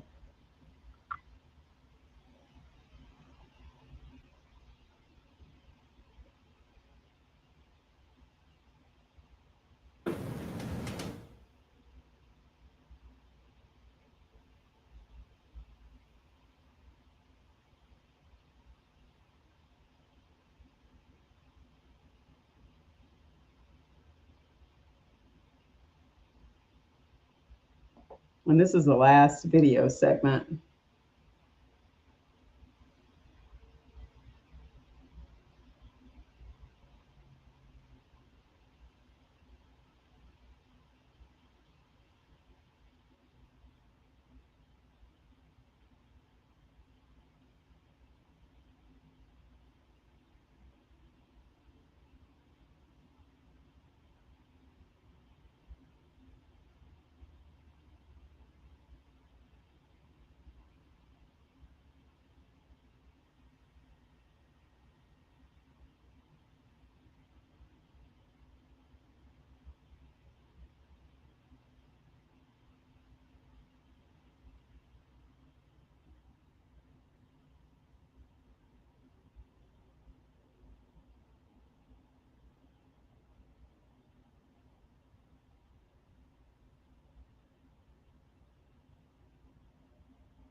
It's hard to see whether there's anything going on here.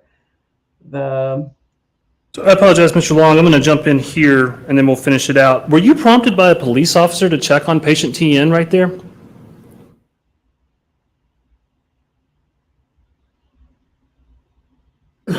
We get an answer. Mr. Long. Hello. What happened to Mr. Long? Oh, sorry. He was muted. I don't know. There was a dog barking in the background, so I muted myself. Thank you. Gotcha. So, It happens.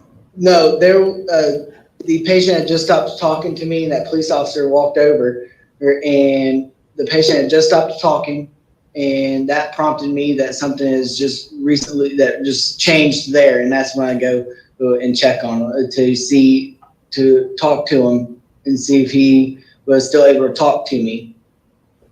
And would you characterize this as patient engagement? Your feet, if not inches away from the patient, you're inside his space. Is this patient engagement? Yes, this is patient engagement. So this would be the first time since that 2045 mark where there's been patient engagement. Is that correct? Besides me talking to him and telling him that an ambulance is coming. At this point, based on your training and your employment as an EMT, is this a critical or non-critical patient? With the information that I was given and with what I knew, Um, at the time, he didn't seem critical to me with what I knew on scene. So at 8:55, he was non-critical still. Am I hearing correctly? At 8:55, when his level of consciousness changed, that's when it started to me that it became a critical call. So before 8:55, non-critical. I had no information that would lead me to believe that it was a critical call. Were a second set of vital signs taken or attempted to be taken? In the initial patient contact, we had tried several times to get the patient on vitals. But since about 8:45 p.m., the last 10 minutes, has there been another attempt? There has not been. Have you noticed continuing care in the last 10 minutes? I think part of it other is than just making sure that the patient was still breathing and talking to me with a patent in airway. addition to taking. And walk me through the dialogue you had with your partner during this last 10 minutes. Trying to figure out how to get him on the monitor and trying to figure out what happened to this patient since the police weren't telling us anything. Any dialogue about concern for neurological deficit? We got a patient rolling around on the ground. There was no indication. There's no talks of that. Okay. We didn't the information that we didn't know. I'm going to play the last minute and a half here, and I will be done. All right, let's take a look at this last minute and a half. Some of this is kind of hard to see because it's so dark. And the lights are sort of in the way.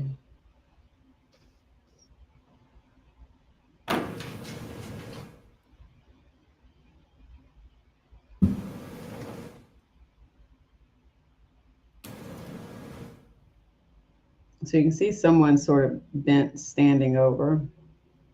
It looks like that's EMT Long. He's got his bag sort of, looks like they're repositioning him now, and he got some help from some officers to maybe help him.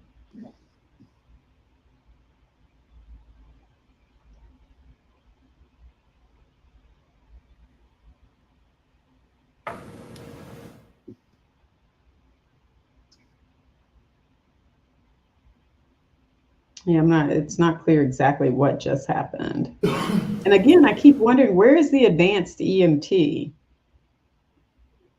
in this? Maybe he's standing there helping too, although it's just not clear. And it seems like if he were helping, EMT Long would say, advanced EMT Sandridge then did this, and then I did this. But I'm not hearing any of that. We know Lieutenant Whitaker remained in the truck, but where is the advanced EMT? Maybe the advanced EMT thought that the help or his assistance wasn't needed.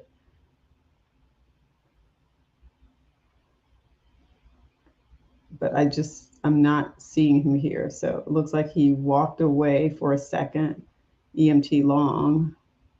Mr. Long, what materials are in the bag? So that's a terrible question.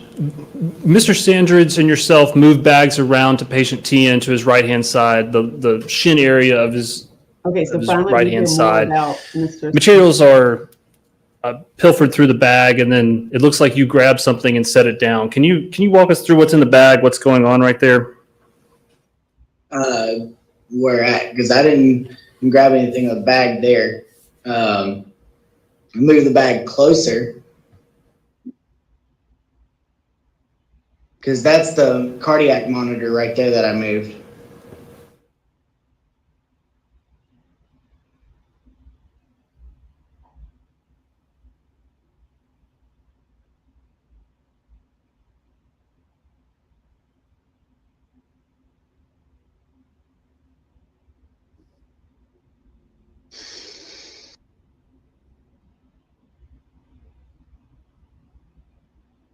And so that bag at your feet right now is the cardiac monitor?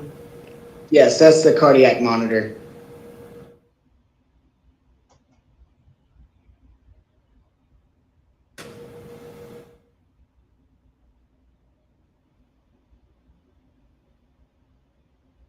And so the question would be, who has the expertise to use the cardiac monitor? Is Mr. So right there, you're holding something in your left hand, you pick it up, you set it right back down. What is that? That is the blood pressure cuff. I was picking it up and also the pulse ox. I was getting the pulse ox out and the end of the pulse ox dropped. And then I handed the blood pressure cuff to my advanced EMT partner. And neither the pulse ox nor the blood pressure cuff were administered during this 16-minute encounter. Is that correct? Correct, because he was still handcuffed. Any contemplation of the administration? This is also when I told him that I was going to go grab the O2 bag. Can a blood pressure cuff be administered to a handcuffed patient?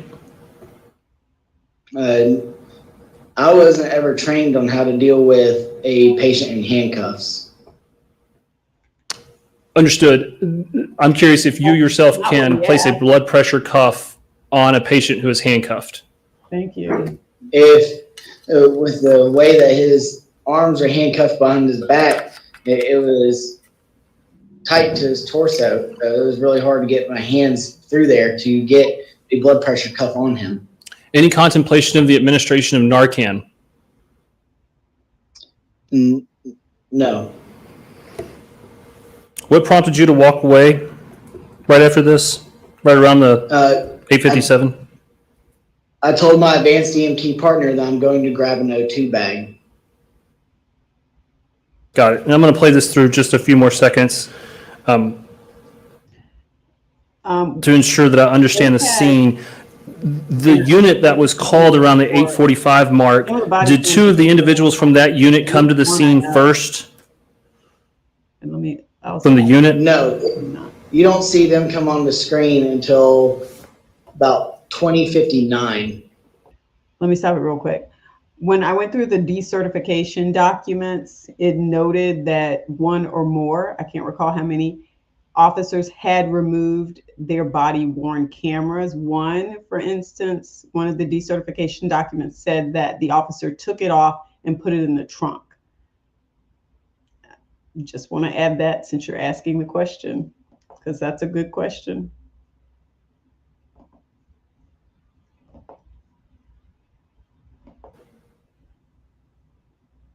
And they don't have a stretcher or bags, is that right? Say again? When they walked to the scene, this gentleman right here who just walked in, white gloves, is that part of the...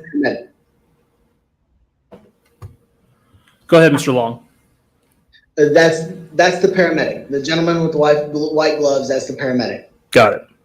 That is all the questions I have for you, Mr. Long. Thank you for taking the time to be here this morning. Yes, sir. This is Mark Waters. Board members, do you have questions for Mr. Long? And if you do, I think it would help the court reporter if you would say your name first before you ask the question. Can we stop sharing the screen also?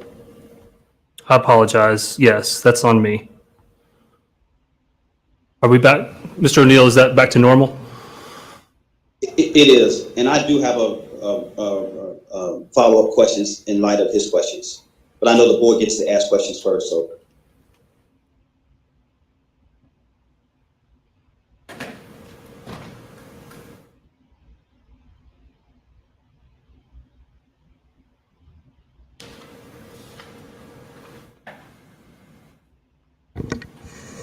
Hearing none. Mr. Phillips, were you about to say something? Yeah, I just have one quick question. Mr. Long, where did you receive your EMT training? Dyersburg State. Okay. In that EMT training, can you tell me some conditions that can mimic alcohol intoxication? Slurred speech, inability to maintain balance. Yes, that's signs. Are there other medical or trauma conditions that can mimic alcohol intoxication?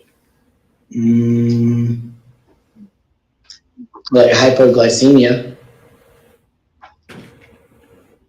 Any others? you're aware of?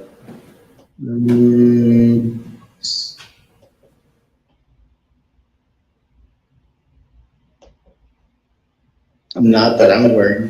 That's fine, thank you.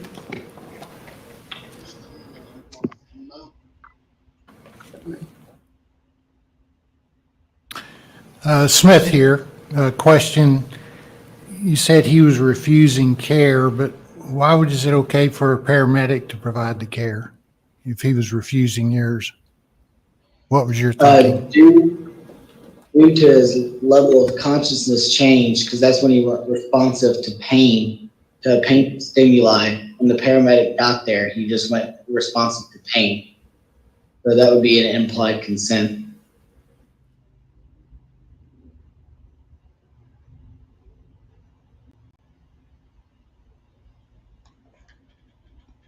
That was a good question.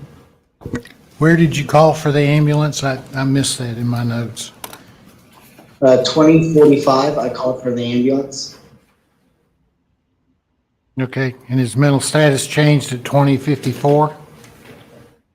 2050, right when it turned to 2055. Okay. Mr. Chairman, Randy Porter. Question, Mr. Long. During the time that you were on the scene, did anyone tell you not to treat the patient? No, but due to the information that I had, I didn't think anything that was critical. And with what I knew of what happened to the patient, it didn't seem critical to me.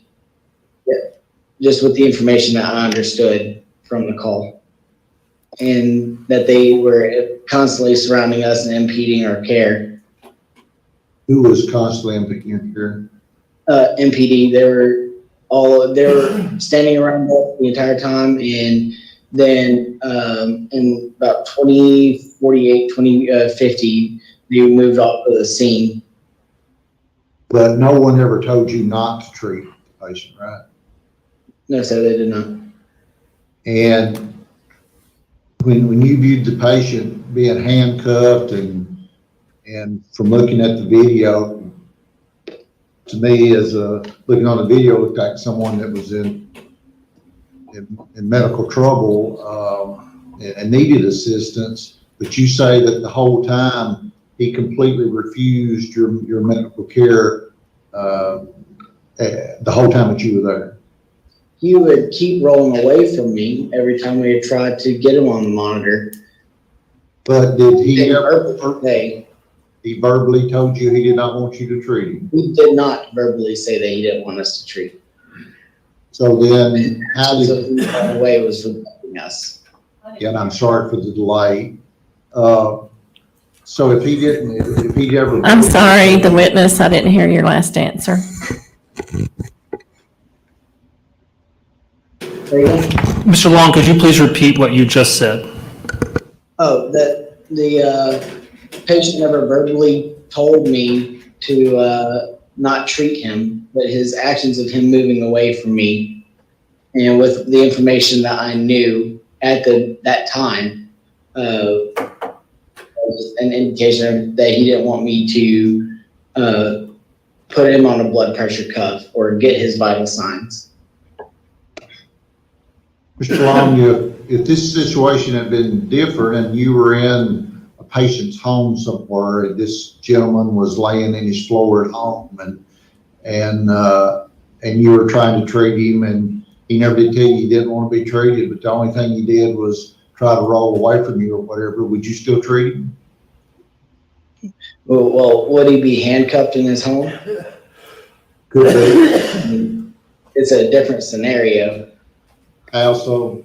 If he was handcuffed in his house, and if I'm going to a call that may have been like a domestic, and maybe if he wasn't handcuffed in his house, he was handcuffed, and I was never trained on how to deal with a patient in handcuffs. So let me put it a different way. You get a call for a diabetic patient at home. Because The police officers have training called he you, did or you did get not there and receive. maybe they've handcuffed the patient And I would because imagine that he's combative EMTs and a danger to sometimes himself. get called by What would you do? Would you not treat him all the there? situations Would you where treat people him are there? handcuffed. Is my question. Then that would come out as a diabetic emergency. That would tell me that he was having a diabetic emergency, and then that would prompt me to treat him per the information that I was given. So that was a diabetic emergency. So yeah, I would get a blood sugar. I would attempt to, my advanced EMT would try to get an IV line, and we would try to push the proper fluids to get his sugar level back up, his glucose. So you would treat him though in that situation, correct? Correct. So going back to the scene that we've been viewing on the video, how did you rule out that this gentleman was not in a diabetic emergency?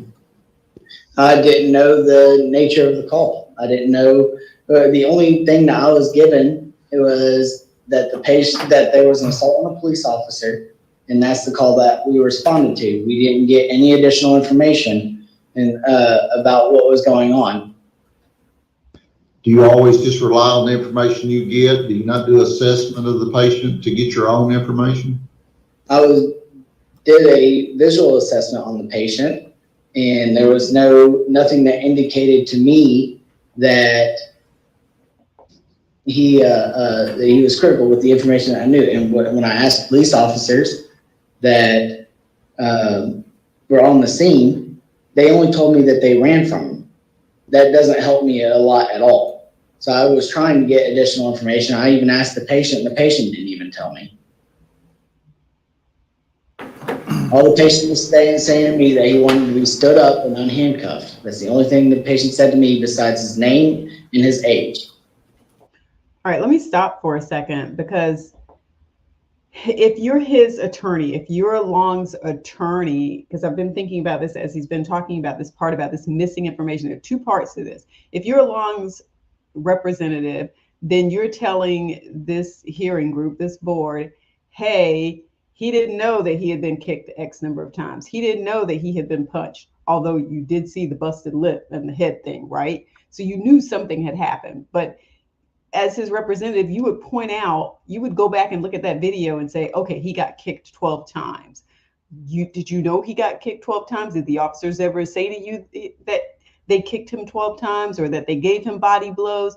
Like, the representative, his attorney, never really sets that up for him. I mean, I'm not trying to put down his attorney, but it just seems like he would have gone in and with these numbers to be really clear about the knowledge that he didn't have. On the other hand, what the licensing board has said is, regardless of what information you did or didn't have, you were supposed to make a primary evaluation or a secondary evaluation to come back and look for additional things that were going on, and you did not. In the previous hearing, the documents that came out of that, they said you did nothing for 19 minutes. Now, apparently listening to him here, that's not entirely the case. But what they were saying was, even regardless of whatever you were being told or not being told, they were saying in their documents that we're suspending your license because you didn't do this first evaluation. You didn't do the second evaluation. What you did was a visual evaluation of what was going on. And they were saying that that was not enough. That's what it sounds like to me. Did you ask him medical questions? I asked him if it was okay for us to put him on our monitor, and when we tried, he rolled away from us. But he asked if he had been doing any drugs or any alcohol. He said he only drank alcohol. But he never, when you asked him to put him on the monitor, he never refused. The only thing he did was he tried to roll away, right? He just rolled away from us. All right, thank you.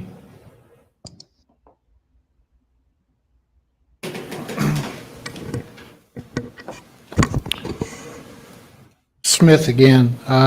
Was he competent to refuse care?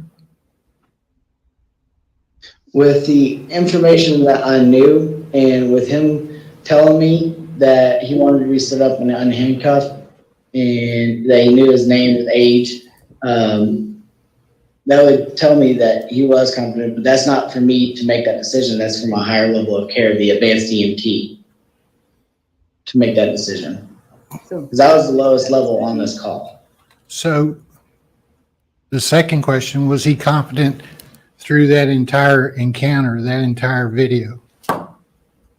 About 20:55, when his level of consciousness changed, that's when it became a more critical call that was indicated to us due to the information that we knew. And what action did you take at that time?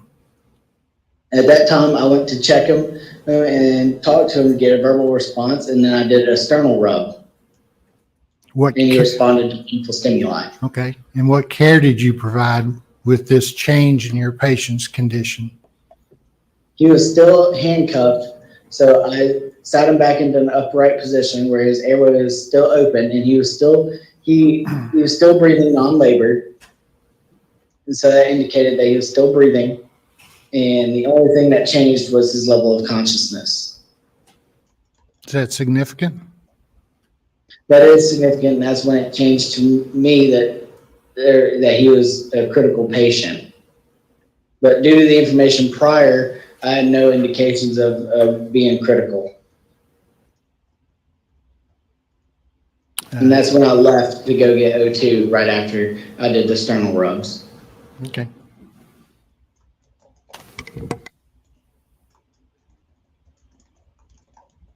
Mr. Chairman? Dennis? Yeah, Dennis. I question Mr. Long? May I? Yes, sir.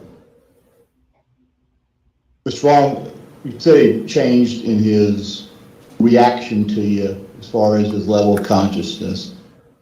Since we're going through the whole report and higher level of training person, did you report that to your higher level trained person on the scene? I did. I told him that his level of consciousness changed. I said that he was talking to us and that he just changed to an unresponded to a constant pain. Did he react? He did react. He reacted to painful stimuli. Oh, no, I'm sorry. The AEMT. person that's above your rank. AEMT. The advanced or the paramedic, because at that time the paramedic was just getting on scene, and that's when I went to go grab the O2, I passed him and gave him and let the paramedic know that his level of consciousness changed, that his pupils were changed, and that it indicated to me that he may have had drug use. Did anybody react to this patient? I reacted initially once his level of consciousness changed. I sat him back up into an upright position and checked his level of consciousness. Okay. Well, that's your accountability. Did anyone else engage in taking care of this patient? The advanced EMT, he moved the monitor bag he moved the blue bag over closer to the patient. But other than that, no other interactions besides my reaction to the level of consciousness change. Right. So you got a patient who's deteriorating with pupils that are dilating. You have a patient that is changed level of consciousness. Is that accurate? That's correct. Okay. Who is your next level to go to since this patient is decompensating? Once the paramedic got on scene, that was my next level of care, was the paramedic. Okay. Did the paramedic react accordingly? Yes, sir, he did. And what did he do? At that time when the police officer noticed that when the paramedic got up there and the police officer, after was being informed by the paramedic that the patient needed to be unhandcuffed, that's when the paramedic got that patient unhandcuffed. And then from there, the paramedic got an IV started and got the patient hooked up to a monitor. So how was the paramedic describing this patient as you conversed with him? That I'm not too sure of because he was on the other side. Because when the ambulance pulls up, I was on the when the stretcher comes into view, I was down there with the other basic EMT grabbing the stretcher off the ambulance and moving the stretcher. So when I talked to him, I gave him a quick rundown of what we had. So that was an unresponsive patient, or a patient that was responsive to painful stimuli, and that his pupils were dilated, and that he had just happened, and I was going to go grab the O2 bag. And he told me, he said, check. And then he moved up there with a sense of urgency, because he saw me coming down there at him with a sense of urgency at that point. Cause that's when it changed in my mind that this patient was critical. And where was the advanced EMT as this transition of care? The advanced EMT was next to the patient, moving the medical bag closer to the patient, so it would be at ease of access and not having to go across the street, not like across the street, but maybe 5 feet from where the bag was. I'm still waiting to hear what else they. When did he re-engage with the care of the patient? That I'm not too sure of. I'm assuming when the patient got up there, or the paramedic, sorry. Because he came back to the patient at the time the paramedic arrived. He was up there with the patient, and he was moving bags. He was moving the equipment around. He moved the medical bag 5 feet from where it was positioned back closer to the patient, and he started to re-engage the patient by interacting with the monitor and getting the monitor set up. So when the police officer would unhandcuff him, when the paramedic got up there, the police officer finally unhandcuffed him, and that's when we got him on our monitor. I think did he ever actually touch the patient? I think maybe once, if that. One last question. What do you believe this patient received the correct and appropriate care, giving the degrading, if I understood you correctly, given the deterioration of this patient, did they get the best possible care? From the point that the paramedic got on scene, yes. Once he started to degrade, I believe that he got the best possible care for him. Thank you, Mr. Chairman. Thank you, Mr. Long. Yes, sir. Anyone else? Chairman. Couldn't hear.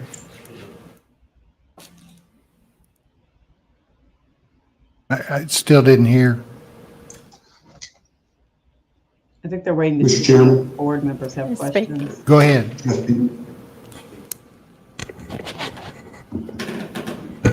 Can the speaker please identify yourself?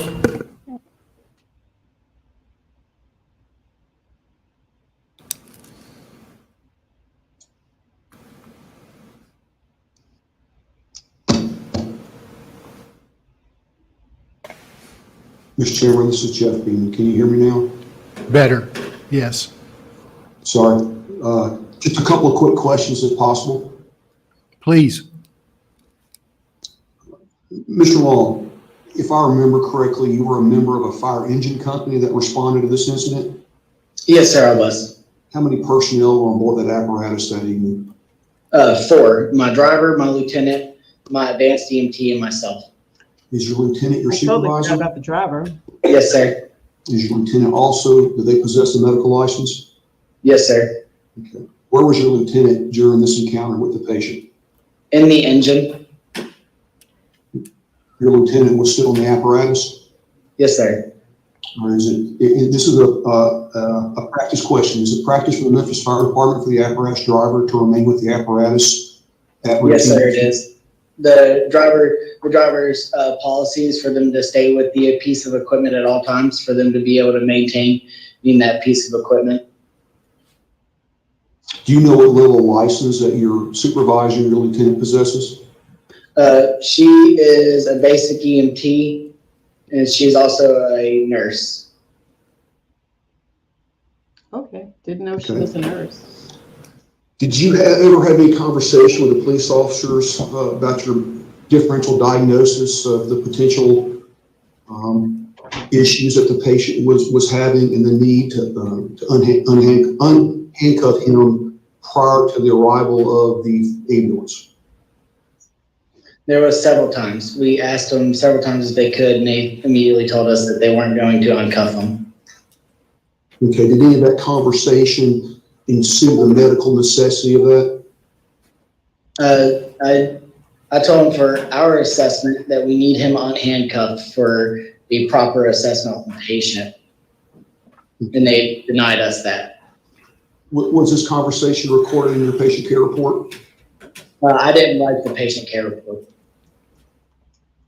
Who documented the patient encounter? The advanced EMT.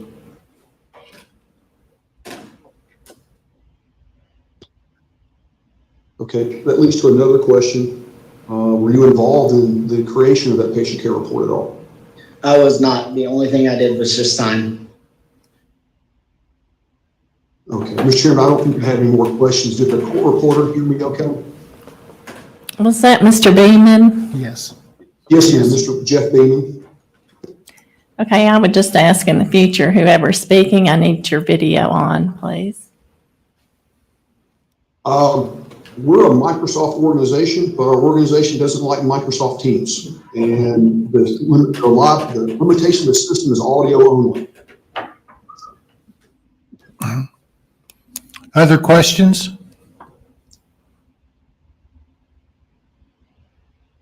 I think Mr. Beeman may be asking some questions after board members have completed their questions. Mr. O'Neill, I don't hear any others. Is this the time for you to speak, or? Thank you, Mr. Chairman. Mr. Long, I just have 2 follow-up questions for you. Yes, sir. Is it your understanding as an EMS personnel that you have to have the permission of the patient to treat them? Correct, it is. When you asked the patient, I'm sorry, I want to keep initials. When you asked the patient, can you treat him? What was the patient's response?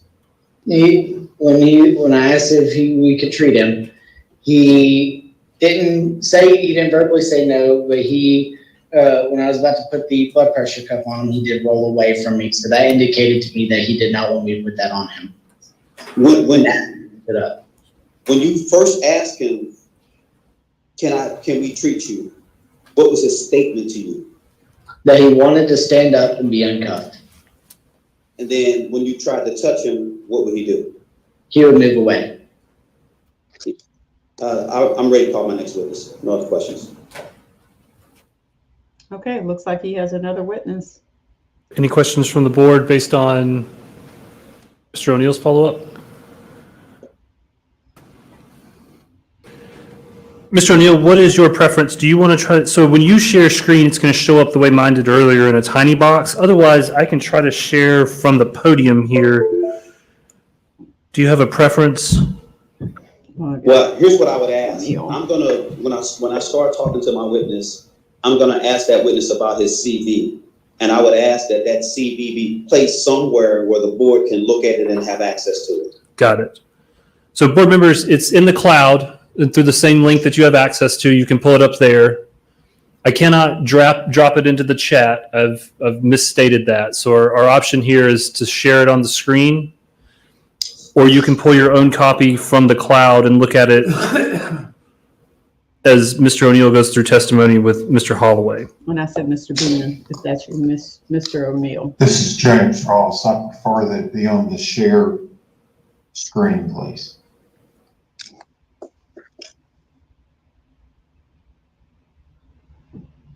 Mr. Ross, can you see the screen okay? Yes, I can. Thank you. Mr. Chairman, at this time, I'd like to call my next witness if it's okay with the chair. It is. Mr. Chairman, at this time, I'd like to call Mr. John Holloway. Mr. John Holloway. Are we going to be able to see the witness as he testifies? No. We're just going to be able to see this. Possibly. Hey, Mr. Gibbs, can you stop sharing just for a moment, and then when it's the point, I'll go ahead and I'll ask you to share. Yep. At this time, I'd like, Mr. Chairman, if the board would allow, I'd like to call Mr. John Holloway. Please.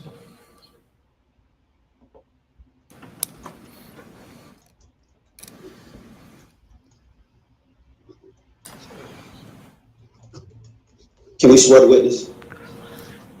Would you please raise your right hand? And do you solemnly swear or affirm that the testimony you're about to give shall be the truth, the whole truth, and nothing but the truth, so help you God? I do. Sir, can you state your name? I'm sorry, Mr. Chairman, can I proceed? Yes. Sir, can you state your name for the record? John Holloway. And Mr. Holloway, could you give a brief summarization of your educational background? Yes, sir. College degrees in business administration. Went to then Shelby State Community College in Memphis for EMT basic. Completed it in 1990, paramedic in 1992. And went to work for a couple of private services and then a county 911 service. And then spent about a little over 13 years with City of Memphis, Tennessee Fire Department. And this is going to be weird. At this time, Mr. Gibbs, can we share your screen just this moment? Absolutely.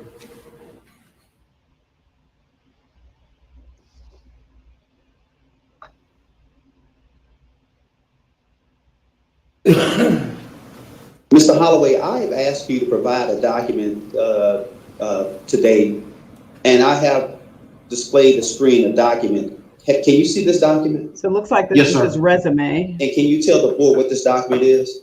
It's current CV. And according to, and this is your current CV? Yes, sir. According to your current CV, you have a master's degree, is that correct? Yes, sir. According to your current CV, you have EMT technology certification from Shelby County College? Yes, sir. You also hold a paramedic license from Shelby County? Yes, sir. You also obtained EMT basic from Shelby County? Yes, sir. It also appears that you are a national registered paramedic? Yes, sir. It also appears that you are EMT also? Yes, sir. And sir, this also, you received a bachelor's degree from administration. Is that you have a bachelor's degree also, correct? Yes, sir. And then it also shows that you have an associate's degree. Yes, sir. And sir, can we scroll that up for me, Mr. Gibbs? Let me know when, Mr. O'Neill. Thank you. Stop. Mr. Holloway, it also shows that you received various awards. Yes, sir. And it also shows that you currently hold a position as an instructor or at an adjunct instructor at Arkansas State University, teaching the educations for EMS and National Registry. Is that true? Yes, sir. Have you also taught at other institutions? Yes, sir. What other institutions have you taught at? Taught at University of Arkansas for medical sciences, or UAMS, until they moved the program from that location to technical college. Also went out at Memphis Fire. I was a training officer responsible for the oversight of the initial and continuing medical education and training, and various and many other duties as we get hammered with. Taught for Southwest Tennessee Community College as well. And as Mr. Holloway, have you ever taught paramedics? Yes, sir. What levels of skills have you taught paramedics?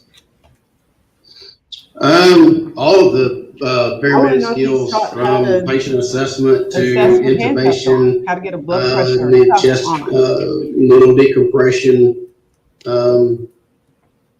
interosseous, I mean, all of the skills that are included in the now what's referred to as the education standards and scope of practice.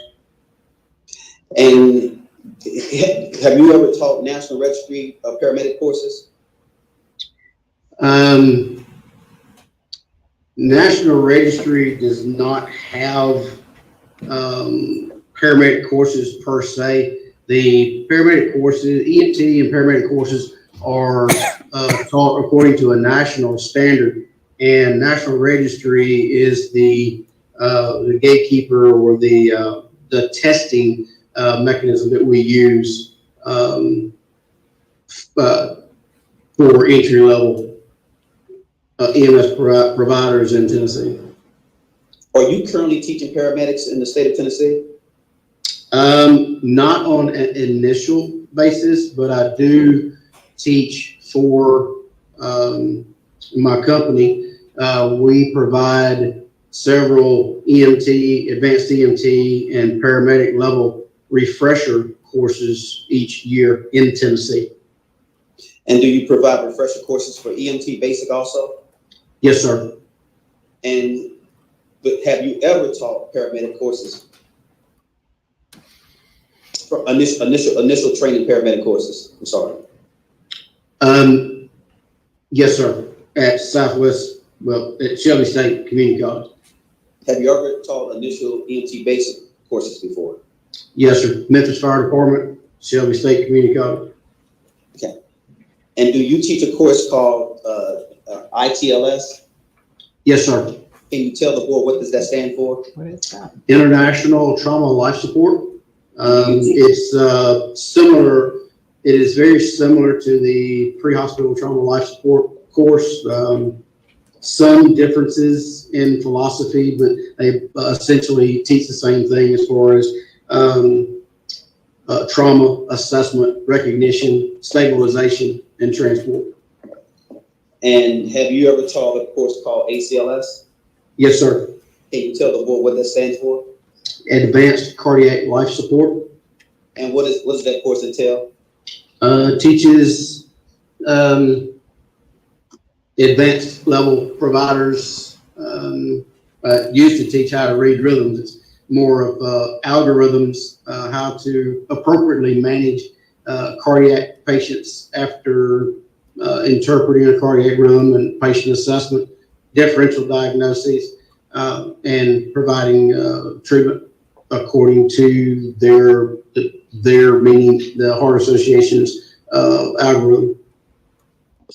Okay, let me stop here for a second because they're doing a good job of going through his resume, and he is now asking about specific courses that he teaches, this international trauma life support and this advanced cardiac life support. And someone had asked in the comments earlier, has the autopsy result, the information around his actual cause of death, has this been released yet? And we know the family had their own sort of autopsy done, and they had some preliminary information that they had provided to the public, but that hasn't been released. And then the one, I guess, that would have been done by the state has not been released. My question is, how do you determine what kinds of questions to ask this expert to determine whether or not Mr. Long did what he was supposed to do if you don't exactly know what the cause of death was? So first of all, remember the previous hearing, they said that Mr. Long did not do the preliminary evaluation or the secondary evaluation, primary or secondary terms, something like that. And that's what they were saying. He was supposed to do this regardless of what the officers told him, regardless of what the condition was. He was supposed to do these things and he didn't do them. It would be interesting also, though, to note what specifically caused his death. And therefore, were there things that would have shown that this was possibly going on? So it's going to be interesting that he has asked about these specific courses, especially around advanced cardiac life support. Does he know something about a heart condition or something that we don't know yet. I'm a little interested in where he is going with this because we don't have those autopsy results. And so it's hard for us to know what he should be. And you have many other certifications and awards that you have received, correct? Yes, sir. And Mr. Chairman, at this time, I'd like to mark Exhibit 1, and we can scroll through it for the board that actually, the board members, we can slowly scroll through it so the board members can actually see through it. So we can see he owns a Benchmark Medical Services LLC. Mr. O'Neill, you want all 7 pages scrolled through? Yes, please. Manage the National Accreditation Program for EMS I'm sorry about this. Education. Coordinator of the American Heart Association Training Center, instruct national standards there, respond to medical emergencies. And this is when he was with Dollywood Corporation in Pigeon Forge, Tennessee. And then he's got down there Memphis Division of Fire Services. And he talked about this a little bit. He was a lieutenant company officer, firefighter, paramedic, EMS program director, paramedic. He definitely has a lot of experience in this area, and the fact that he did work for the Memphis Fire Department. I missed what dates, but it looks like at least through 2007 there. He has a very long list of things under when he worked for Memphis Fire Department there. EMS supervisor, managed 17 fire companies, 8 ambulances. We're top of page 3. 84 personnel. EMS, he has a great deal of EMS experience, and I think that that's why they're using him as a witness for Mr. Long. It's going to be interesting to see what exactly he is going to testify to, though. We probably have an idea of what he's going to say, that he followed protocol, he did exactly what he was supposed to do, that sort of thing. Because that would be the question. Is there anything that you would have done differently? When you teach what EMTs are supposed to do, is this what you would tell them was the right thing to do here? To me, that seems like the end all be all question there. Was this the right thing to do? And we've seen that in the 5 videos that they showed today that covered what was going on and what he was and what he wasn't doing. And again, he's got a long list of things here, certifications and his background regarding his emergency services experience. He said it was 7 pages, I think he said. Professional organizations and accomplishments, International Trauma Life Support Inc. Board of Directors. That's the one where he says he teaches that.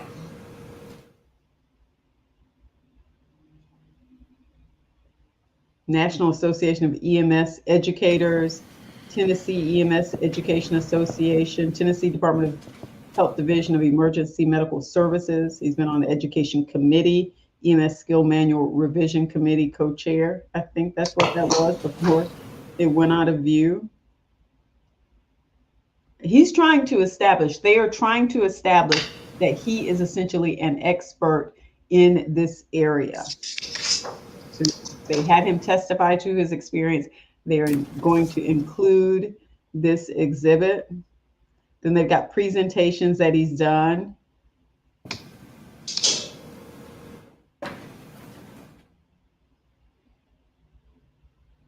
Memphis, Missouri, California, Georgia, Mississippi. And then the very first one was in I'm Canada. so sorry. Volunteer work that he has done. Oh, we've got some publications too. Yeah, this is 7 pages. Publications and editorial reviews.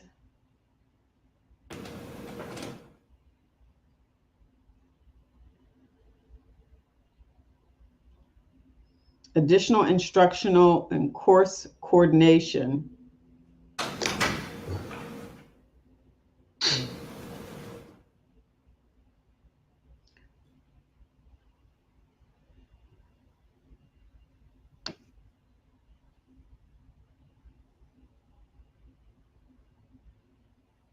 And most of these are beyond the EMS types of activities.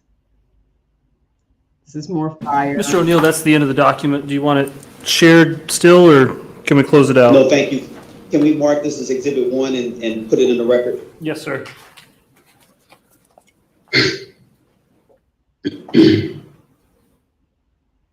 I've passed a hard copy to Ms. Stevens for her to identify as Exhibit 1. And we can stop sharing. Thank you. I appreciate that, Mr. Gibbs. Yes, no worries. May I continue, Mr. Chairman? Please do. Mr. Holloway, how many times have you ever been qualified as an expert? Yes, sir. And have you ever testified before this board before? No, sir. Can you tell the board why? Can you explain to the board why you're testifying today?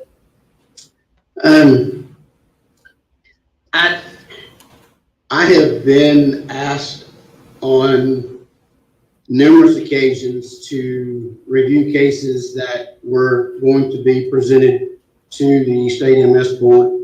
And after looking at them, I did not feel as if though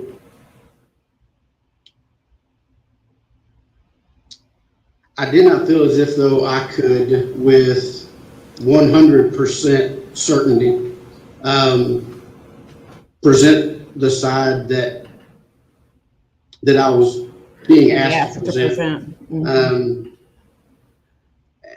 I'm trying to state it so that I'm not saying in a demeaning or negative manner toward anyone. It's just I've been reviewing cases and depositions and court trials for almost 18 years now, and I don't take cases involving EMS personnel. I don't take those reviews and I don't take those testimonies lightly. And I have to have unencumbered.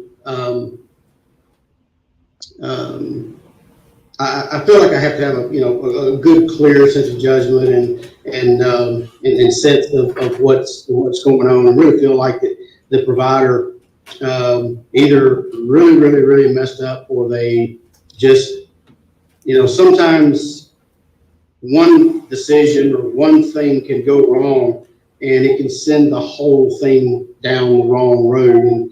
And so I just never felt compelled before this case to present. I'll leave it at that. And for the record, you do not know Mr. Long, correct? No, sir, I do not. Did not know what he looked like until saw him on video today. And you have no personal relationship with Mr. Long, correct? I do not.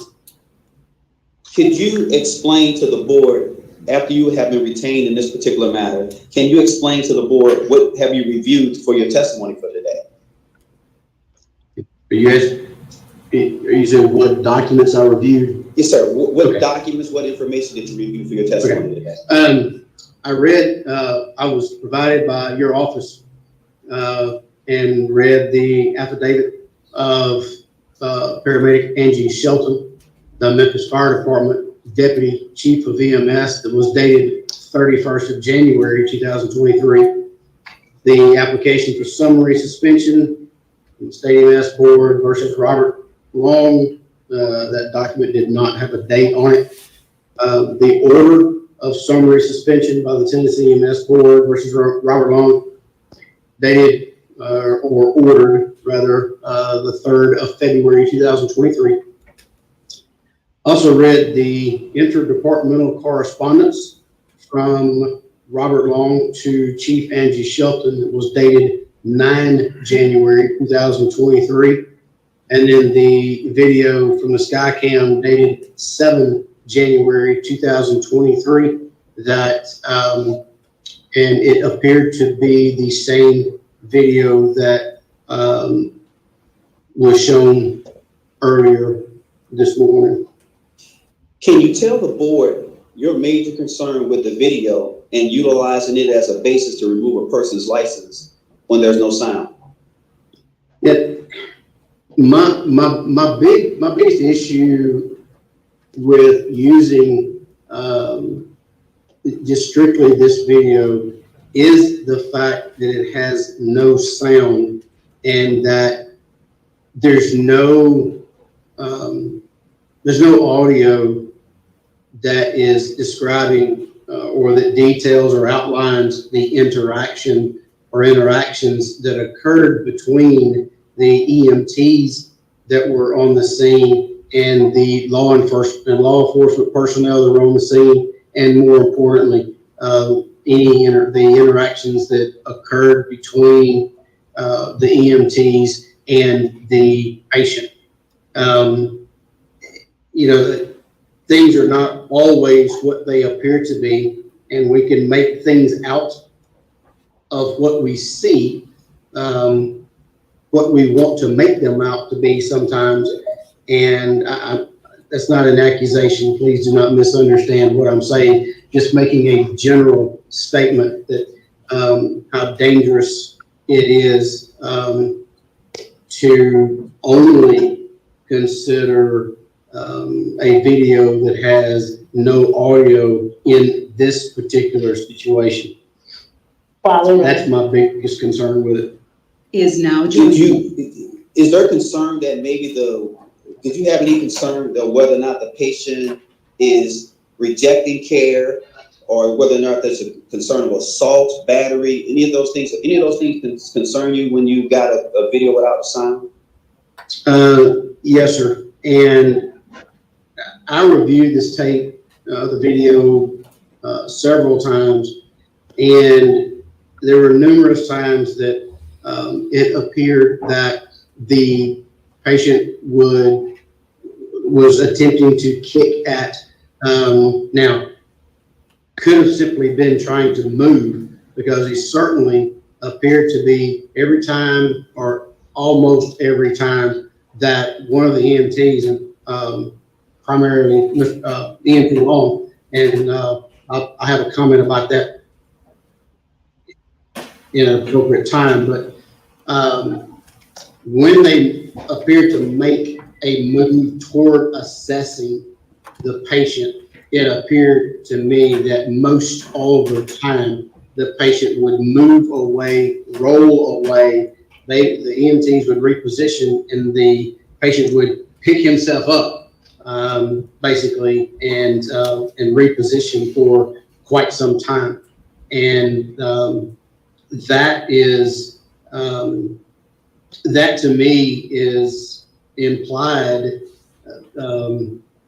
non-consent. I know that we have, expressed or voluntary consent, implied consent, and then involuntary consent.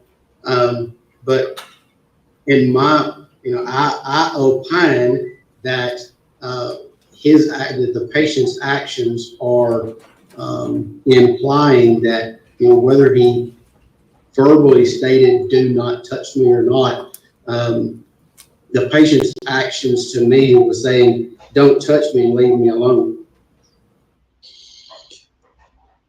You heard the attorney for the state ask Mr. Long, what is assault and what is battery?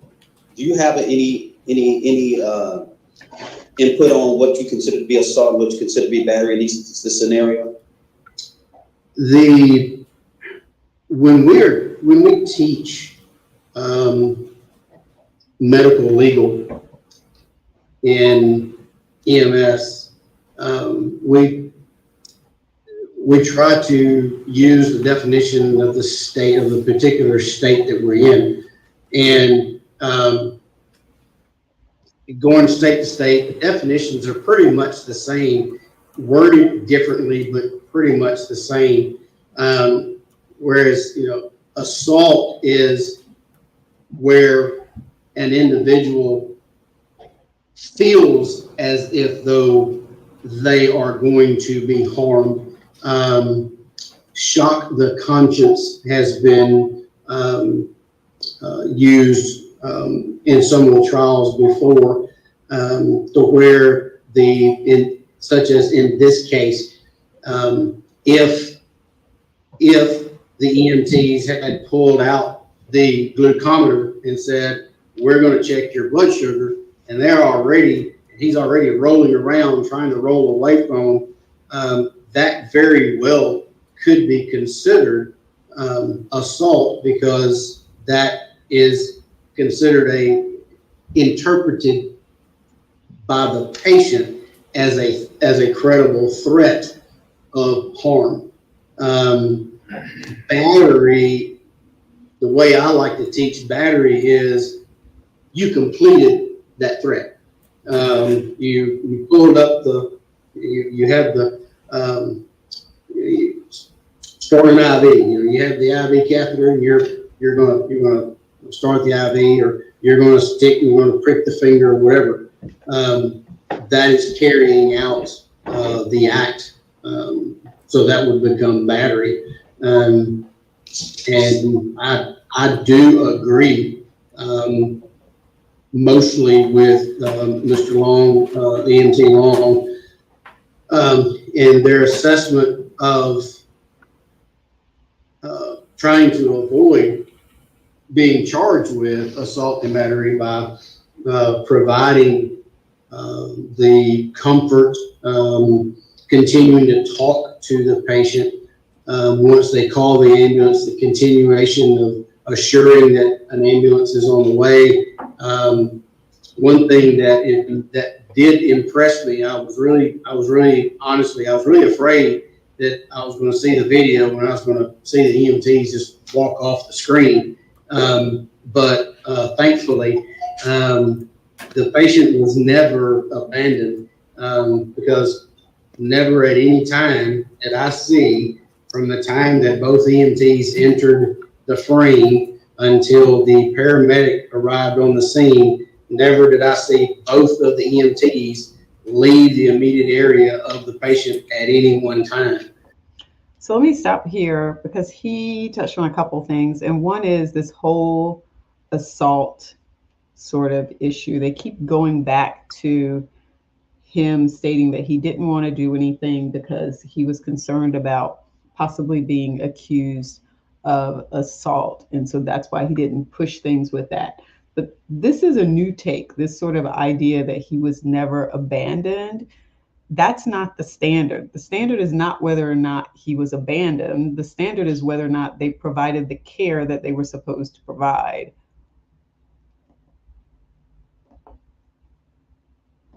So that continuation, they, recognizing, EMT Long recognizing that patient's eyes just didn't look right. Something wasn't right. So had the wherewithal to say, hey, something's not right. So he calls, gets on the radio and calls for a paramedic ambulance, and then stays with the patient, continues to talk to him. They continue to try to get a blood pressure. So I know I chased a rabbit, but and I apologize for that, but impressed with that part of it up until that point. In regards to the EMTs arriving on scene, did Mr. Long made testimony about how they received this call? Does that matter in your understanding? Follow run. Is now exiting. Initially, it does matter how the call comes in. It puts you into a mindset of what to expect. I apologize for in the background. Until you find something or someone provides you, or you determine that the call is actually something else, you're going to continue with that thought pattern. When you get the call as an officer has been pepper sprayed, and then you find out that that officer's fine, but you may want to go check out the person who ran, not being provided any information whatsoever about, we just beat the crap out of him for 20 minutes, or whatever the time frame was. That would have been some very good information to know. It's helpful because but that would help explain why the patient had a bump on his head. When the EMS arrived on scene, did they, in your review, did it appear that they took the proper equipment when they arrived on scene? It did. Because when you're responding to, again, you're being told that you have someone's been pepper sprayed, oxygen is not going to do a whole lot for them. You have your monitor, you have, because that can cause some excitability. You have your monitor, and then you have your jump bag that has pretty much everything else that you may need, in the first couple of minutes there with you. So I do feel like that they had the appropriate equipment for the call that they were you gotta use called upon. the equipment. In your review of the video, did it appear that the EMS, that Mr. Long, they assessed this patient? Through admission and through the interdepartmental correspondence between was written by EMT Long to Chief Shelton, as well as watching the video. I did not see a physical personal assessment being performed, but EMTs and paramedics are taught, just as in firefighting, we teach what's called the windshield survey. When they first approach the scene, they're looking out the windshield, they're looking at the scene. So they did a visual assessment, and you can do that. You can tell how well someone is breathing or not, whether you may not be able to, get breath sounds without actually touching the patient, but you can determine if they are breathing adequately or not. You can tell if they have an adequate blood pressure, adequate pulse, just by the patient's actions or interactions. If they're talking to you, as EMT Long stated, they are speaking in complete sentences, and not stopping to take breaths, was not acting short of breath, was talking, was moving around, that is indicative of someone who has a blood pressure, a pulse rate, a respiratory rate. And then for EMT Long to recognize that the pupils were, I believe he said, dilated,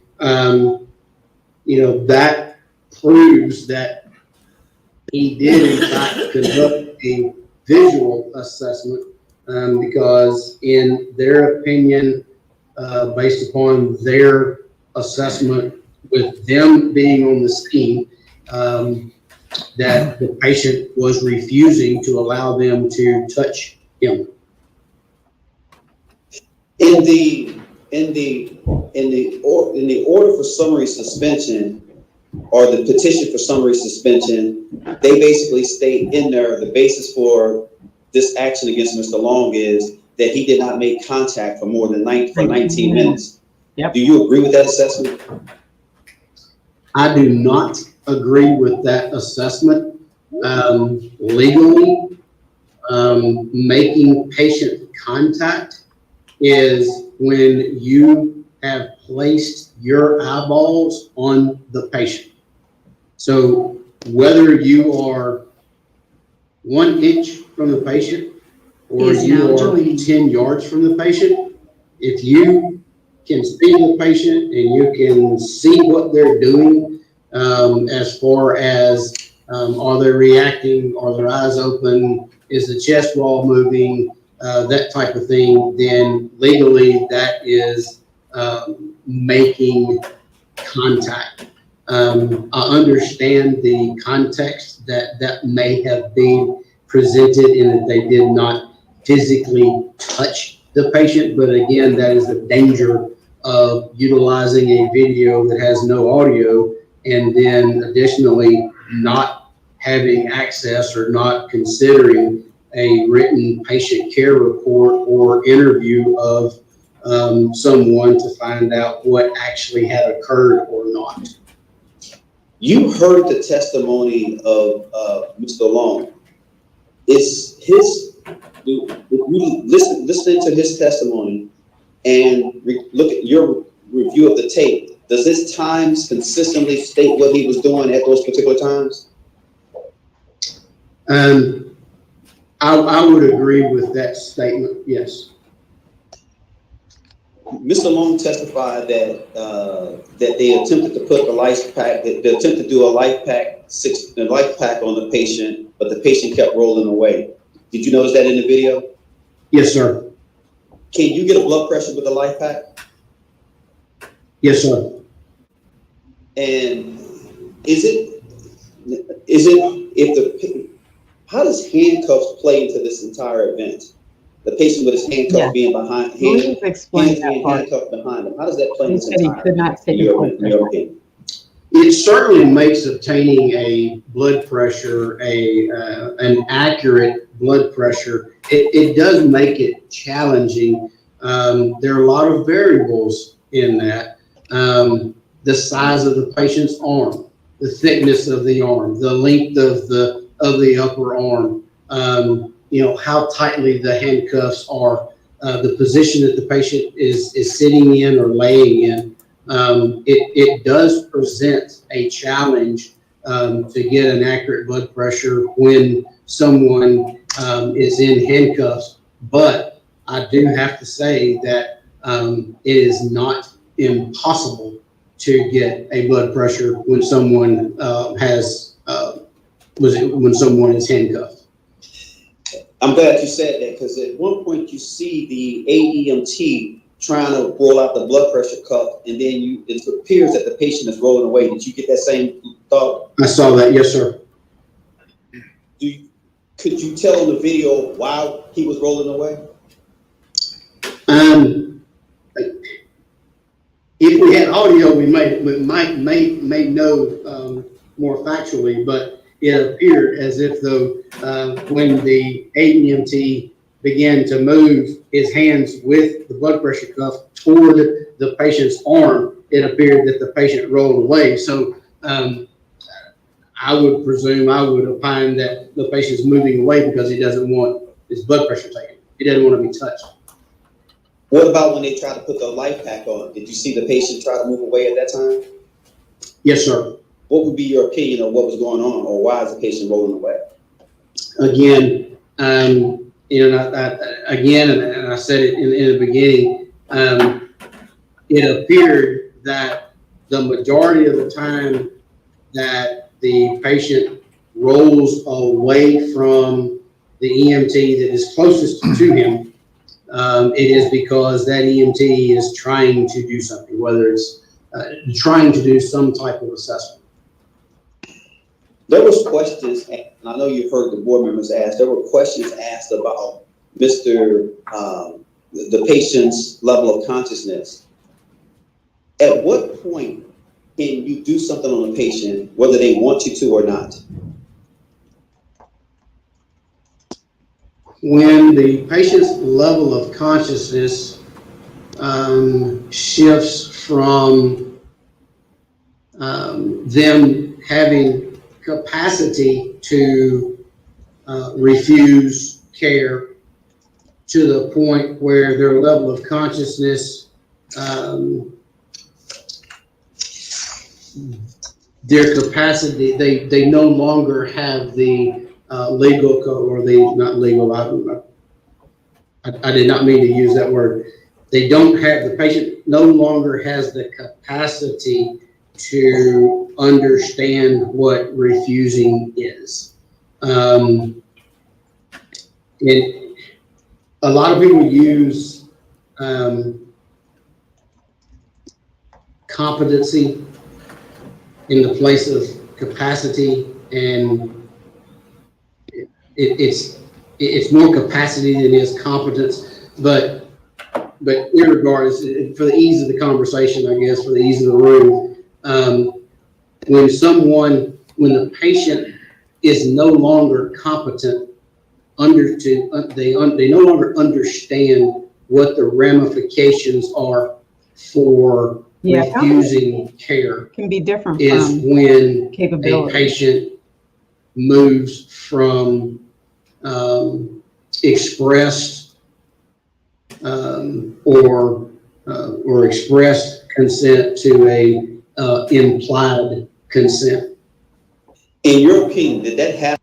Yeah, think of it this way. You could be competent, but you might not have the capability to let someone know. It could just be that you can't speak at that moment to let them know, but you may be competent in understanding exactly what is going on.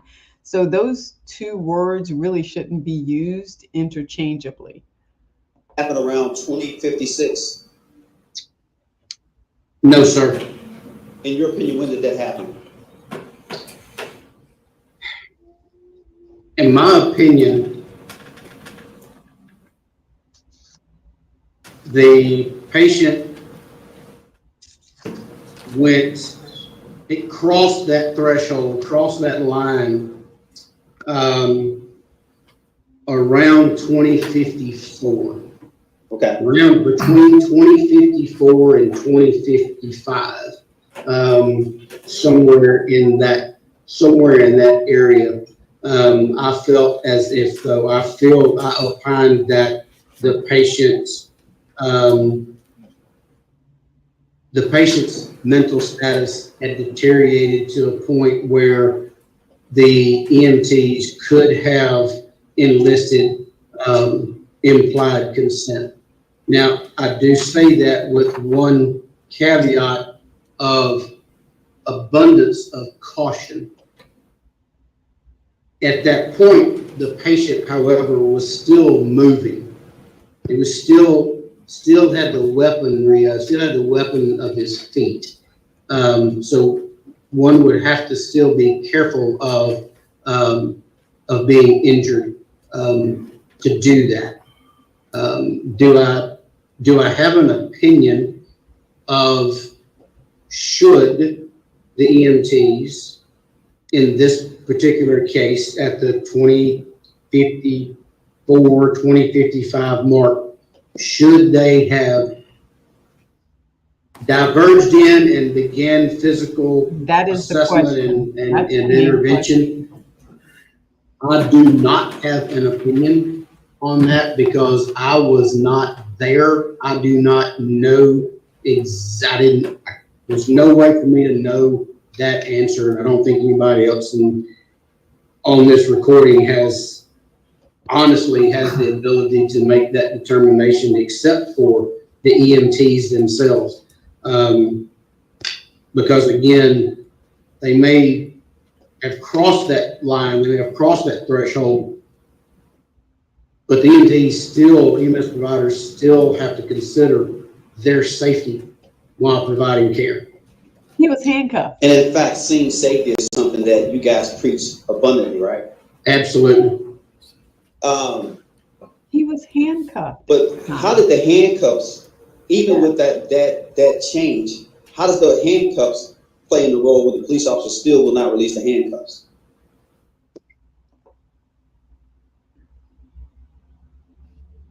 I'm not sure I understand your question.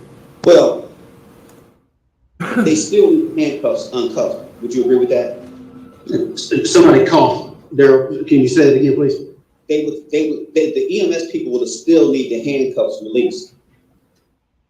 It sure would have made, the assessment and any interventions after that, it sure would have made that a lot easier. Mr. Holloway, this is always a cuss word for lawyers, so this is my last question. Uh-oh. In your expert opinion as an EMS provider and EMS educator, based on your education, your training, and your experience, are these EMT a danger to the public? That's the standard. If they're a danger, they can take their license.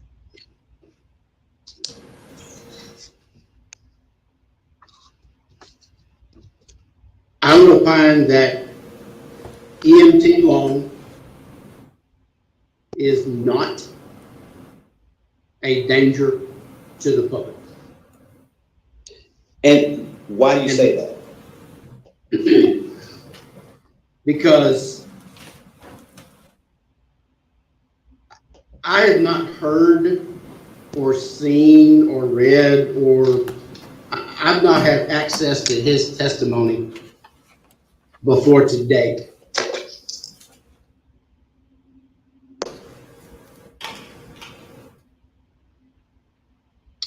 And what really bothers me more than anything, well, I can't say more than anything because someone did lose their life. What bothers me is that you have an EMT basic that is sitting on, and we'll just say trial for ease of conversation, on trial today. That was the lowest level of education, training, scope of practice, scope of care, scope of duty that was on that scene. There was an advanced EMT that was on the scene next to him. And what I find appalling and actually insulting is that the advanced EMT did not recognize that his EMT partner had reached his limit and or was struggling, and the advanced EMT did not step in and take over. You see on the video the whole time, and we hear it from EMT Long, that he pretty much did most of everything. And even when he told the advanced EMT that, hey, this patient is deteriorating, the advanced EMT did nothing but stand there with his hands in his pocket. And that bothers me, that I don't even want to go down the path of the 20+ year EMT company officer lieutenant staying on the fire company. Not even going to go down that road. That's a tide box I could get on and we'd be here till next Friday. But I really feel like that EMT Long did everything that he could, everything that he knew he could do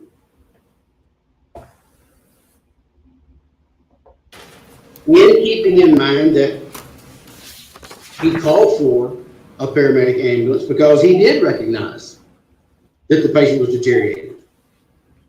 He recognized that the patient was refusing to be touched, and he was concerned about being arrested and charged with assault and battery. Some legitimate concern. But you have his superior, the advanced EMT, that offers nothing to him. So to answer your question, I will change your question. I will mold your question to my answer based upon the information that I have learned today to specifically state that, in my opinion, and it has not changed since reviewing all the other documentation, but in my opinion, based upon my education training experience, based upon the many hours and the many EMTs and paramedic students that I precepted, I do not feel, and I opine, that EMT Long is not a threat or danger to society. And I messed up. Did you know that that was EMT Long's first day on work after he'd been deployed for a year overseas in the military? Not until today. I passed the witness. Good afternoon, Mr. Holloway. Thank you for staying with us. Give me just one moment to get set up, please. Yes, sir.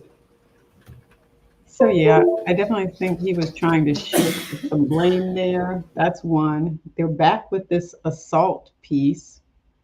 That he was afraid that he was going to be accused of assaulting the patient.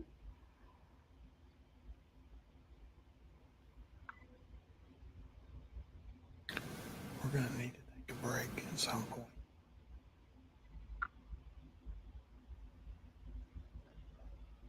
Right now? It looks like he's going back to the video. So, Go ahead, Mr. Dr. Smith. Yeah, I was just going to ask, does anybody need to take a break? I know we probably should at some point in the near future, but is this a good point? Can you wait a little longer?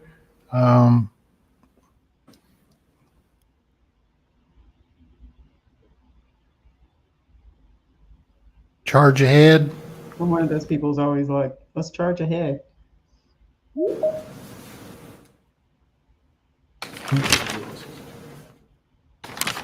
Are there, this is it. 5 minutes. There's a request for 5 minutes. Is that acceptable? No worries for me. Mr. O'Neill, any objection? 19 minutes. I'm sorry, no objection. Okay, so let's take 5 minutes and stretch our legs. So yeah, so back in the original document, they stated that, and I wish I could open that up. They stated that for 19 minutes, I'll remember that next time to have that here, so I can pop that open. That for 19 minutes, he did nothing. They said he did not perform the primary evaluation or the secondary evaluation.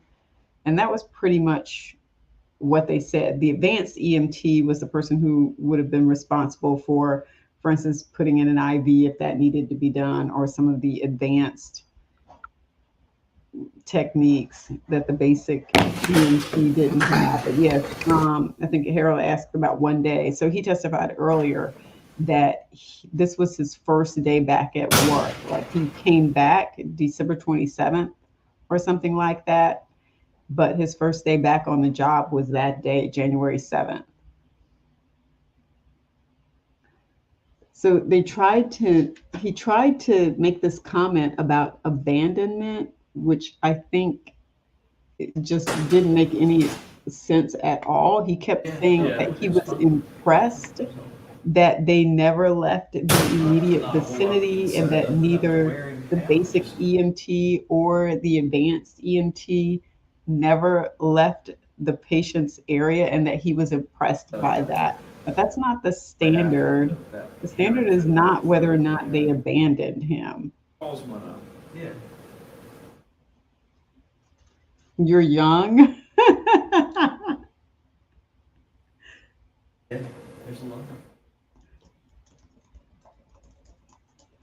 And I meant to look up how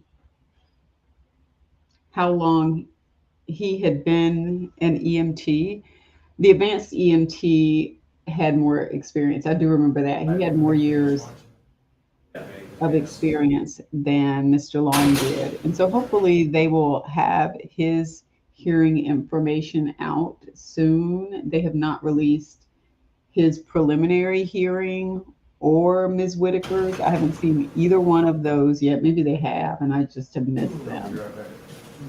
But for Mr. Long, we've seen the preliminary hearing and now this this one. I haven't seen it for Mr. Sandridge, the advanced EMT, or the Lieutenant Whitaker. And it doesn't look like there'll be anything going on with the driver because the driver is supposed to, quote, stay with the apparatus. That's what they testified. Did he have drugs or alcohol in his system? So EMT Long testified that he asked Mr. Nichols whether or not he had taken drugs or had been drinking. He testified that Mr. Nichols stated that he had been drinking. He did not say that he had had any drugs. I don't think there have been any reports released regarding either one of those, but it was interesting because at one point in time, Mr. Long, when he was testifying, used the words drunk. Yeah. And drinking does not mean you are drunk. So we had that sort of conversation earlier. He sort of backtracked later and then said, yeah, he said he was drinking, but drinking is not the same thing as drunk. And I felt like for him, if you could paint this picture, that if he could paint this picture that somehow he was drinking and that signaled to him part of his behavior, then that would be a way for him to say, I thought that his falling over had to do with the fact that he had been drinking. I felt like that's what he was trying to blame that on. Well, there you go. There's somebody who knows. Yeah, he said he didn't say that Mr. Nichols responded yes to the drugs question, and that he said, and he indicated he had been drinking. But here's the key. They asked Mr. Long, did you smell alcohol on his breath? And Mr. Long stated no. So, it doesn't sound like he was overly drinking either. And they didn't do any tests. So that was the other thing. He didn't state that they did any sort of test to see what his blood alcohol levels were or anything like that. So yes, he did state that he had been drinking. But yeah, drinking is differently from being drunk. And this person is saying he was friends with him.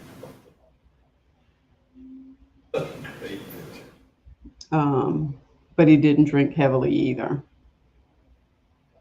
So they're taking a break. Is it? Is he done?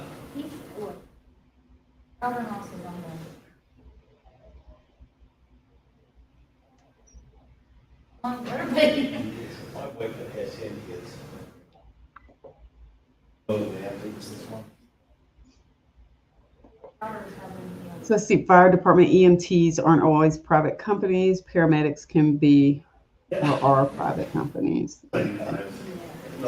Yeah, they went through that guy's resume, his CV. It was 7 pages long.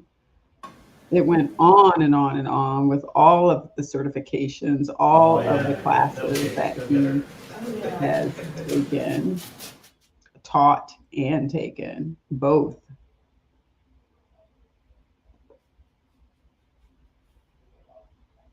And thank you, Mississippi girl.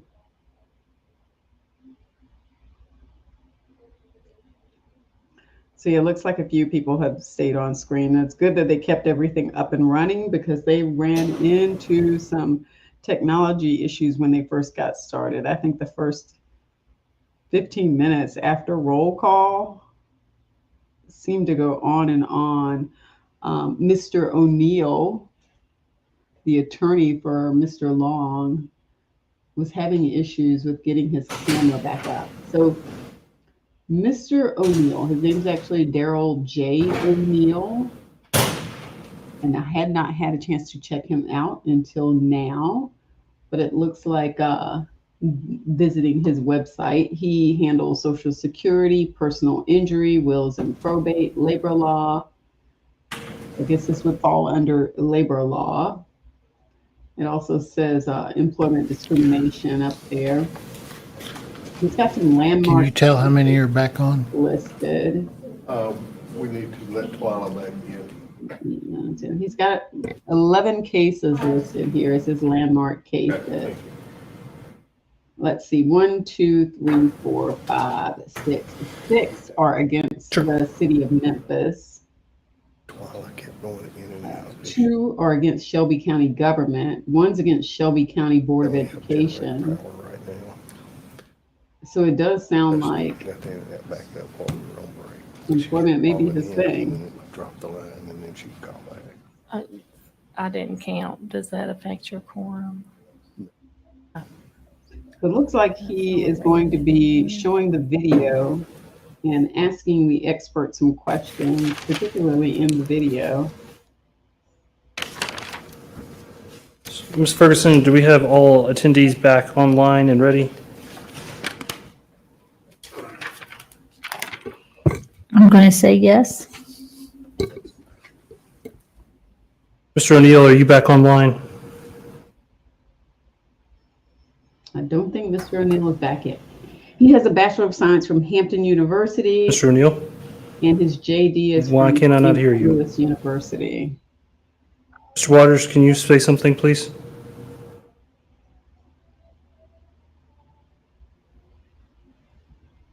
So if you can hear me online, we can't hear you in the room. Oh, no. We'll have tech join us very, very shortly. Okay. So their IT person has been around to sort of help out. But yes, he has a JD with a certificate in health law from St. Louis University. He is currently general counsel for the Memphis Shelby County Education Association, the City of Memphis Black Pioneer Firefighter, and legal counsel for prepaid legal shield members. Just curious to see how many.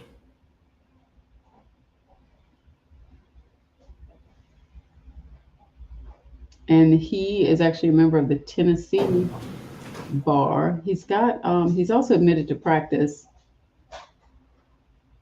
in federal court in Missouri and Colorado. So he gets around a little bit.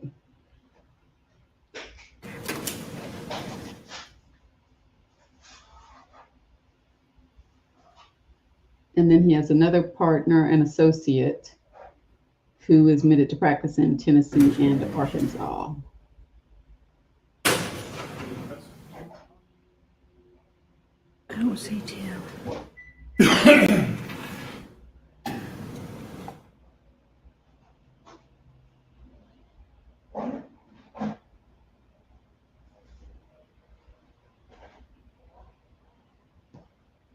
Looks like most of them may be back.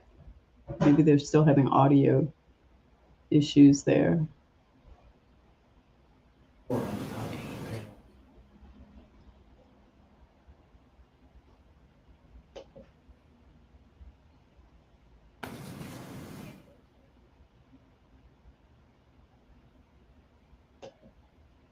Is that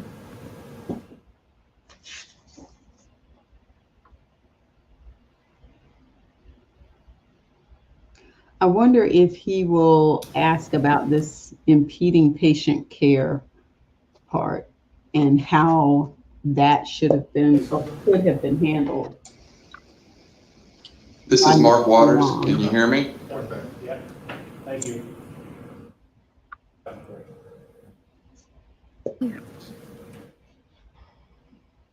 And I am going to go back and look at this first part of the video. I'll do another video on that, but I want to get a better sense for this impeding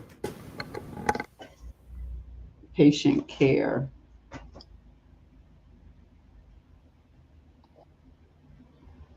So I feel like that was one of his big points, the concern about assault and the drinking piece. Seems like those were the three. Oh, and, Well, I've and emailed. the advanced. Mr. Waters, can you speak? Can you say something again? Testing audio.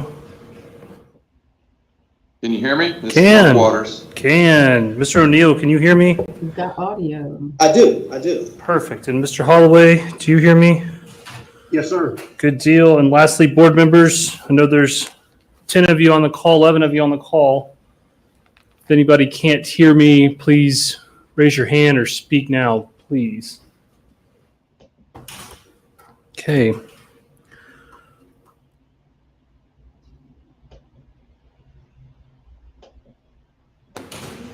right, Mr. O'Neill, I think we're ready to go again. You good? I am. I just muted myself to be out of the way. Copy. Good afternoon, Mr. Holloway. My name is Matt Gibbs. I serve as an attorney for the Tennessee Department of Health. Thank you for being with us this afternoon. I know it's been rather lengthy for you. Thank you for your kindness and willingness to stay on with us. Just going to roll through a couple of questions. Shouldn't be as long as Mr. O'Neill, but wanted to cover a couple of points. Are you being paid for your testimony here today? No, sir. You're doing this completely for free? Yes, sir. Interesting. In the share screen that I have, can you see the screen He said that I'm yes, sir. sharing shows the scene at 20:51:37? Yes, sir. Do you see Mr. Long in this screen? Yes, sir. Do you see the other, his partner, the AEMT in this screen? Yes, sir. And then you see two police officers behind an automobile. It looks like maybe 2 or 3 police officers in front of the automobile. Yes, sir. All right, I'm going to play this video forward for about 30 seconds. Okay.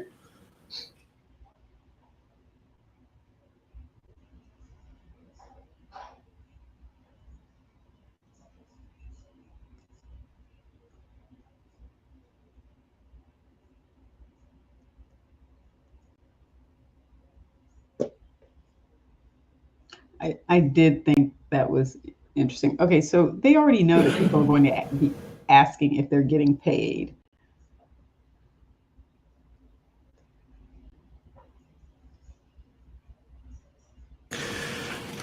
Now, if I heard your testimony correctly, and please correct me if I didn't, I heard you say that you did not see either the EMT or AMT walk off the scene in the video you watched. Is that correct? Is that what I heard a few moments ago? That is what I said. Yes, sir. Do you see Mr. Long in this camera shot? I do not. Do you see Mr. Sandridge in this camera shot? I do not. Would it be safe to say that there's not a single EMS provider inside this camera shot? I would agree with that. Yes, sir. Now, Is it possible to give a patient assessment without being near the patient? Depends on what we're trying to define as near, but I would have to say that no. at 20:52:12, I would have to say that No. they're obviously not close enough or in proximity to have made an accurate assessment if something had significantly changed or happened. And your testimony, just for clarity, you watched the video that we played earlier in this hearing. Is that correct? I did, yes, sir. Did you see from 2045 to about 2055 a complete and utter lack of patient engagement for 10 minutes? I wouldn't call it an utter lack of engagement, maybe lack of appropriate attention, but maybe not necessarily engagement. Lack of attention. Is the standard to not evaluate a patient who is handcuffed? The standard is to evaluate a patient that is handcuffed. So handcuffs purely serve as just another obstacle to overcome? Yes, sir. How many places can blood pressure be administered? Taken. Instead of administered, how many places can blood pressure be obtained on the body? Can you take it from the arm, the wrist, the leg? Sure, you can take it, the upper arms, you can take it on the forearms, you can take it if you have a cuff that is large enough, you can actually take it on a patient's thigh. Does pepper spray cause blunt force trauma? No, sir, not directly. So if a call is for pepper spray, how long would it take a reasonable person to realize that we're dealing with a little bit more than pepper spray when there's blunt force trauma and bleeding from the face. Blunt force trauma to the head and bleeding from the face. It certainly would be reasonable to suspect blunt force trauma. In this case, the patient stating that he had consumed alcohol. There's also bump on the face, cut on the lip, could also have been caused by a fall, whether onto the pavement or into a vehicle or, something like that. So I would be cautious, sticking straight to only consideration of blunt force trauma. While it's not unreasonable, it should be considered, because we do teach our EMS providers to look for worst case scenario, think worst case scenario, and hope for the best. So it's not unreasonable to think blunt force trauma, but it's certainly, I would hesitate to keep that into a tight box. Should an EMS personnel, regardless of level of licensure, from the EMR all the way up to the paramedic, should the EMS personnel be prepared for the worst case scenario every time that person takes a call? Yes, sir. And so having a limited set of information, but using the windshield survey to evaluate the scene would cause the EMS personnel to then instantly pivot from their original assessment. The information, I'm sorry, that's a terrible question. It's too long-winded. Let me back up. When an EMS personnel gets information, they use that information to begin to form a plan. It's safe to say that plan can go out the window really fast. Yes, sir. Things change. And that the EMS personnel should absolutely be prepared for that. Absolutely. Was there preparation for that in this video that we've watched here today?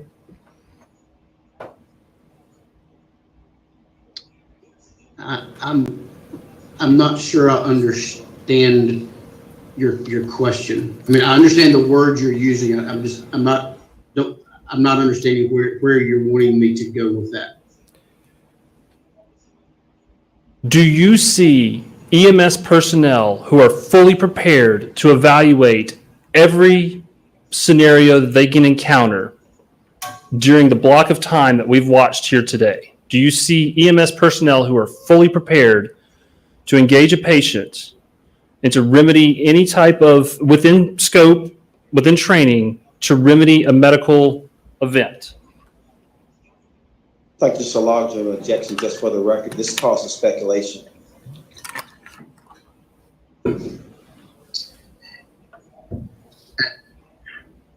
I'm gonna try to answer your question. If I don't, please tell me I didn't, and I'll back up and try again. Fair, thank you. As I said with one of the last questions that Mr. Neal asked,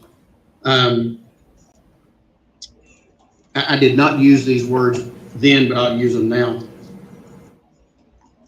I'm of the opinion that Mr. Long, or EMT Long, based upon the limited training and education that he has and limited experience, it appears to me, and I would opine, that he may have gotten caught up with blinders. And what he heard is what he saw, and what he saw is what he expected, and what he expected is what he attempted to treat. And so also on the backside of that, it is the advanced EMT's responsibility. And I'm not trying to take blame off of one to put on another. I don't do that, because I promise you, and I've worked with several of the board members I know most all of the board members professionally and personally, and they know that my next statement is factual. I would not sit here and make this next statement. I would not throw somebody on the bus just to save somebody else. You're right, you're right. You're wrong, you're wrong. But the advanced EMT in this situation had the responsibility to have the requisite knowledge and training that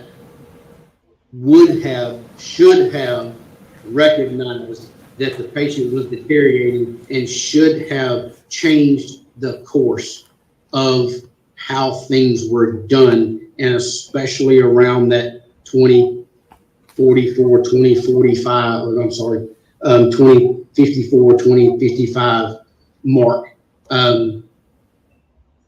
I know that's kind of to fly to New York. I flew to San Diego first, but did I answer your question, or do we need to try again? No, we can move on.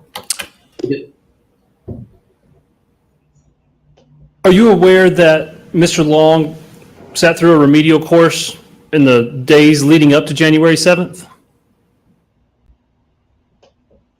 I'm not aware of that. According to,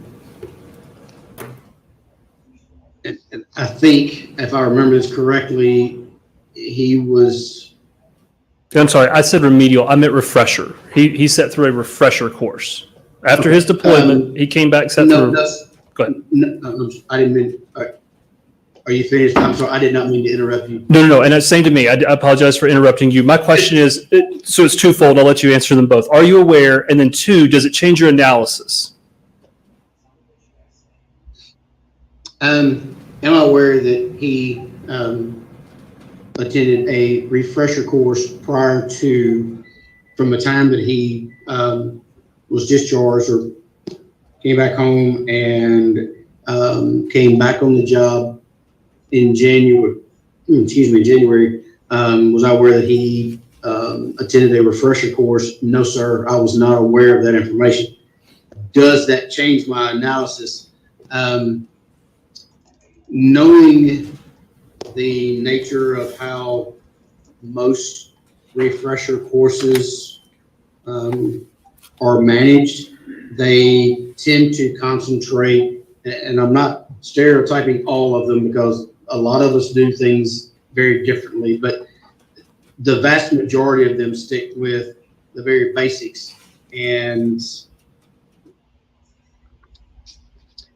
without knowing the outline or the objectives of the refresher course that he attended, I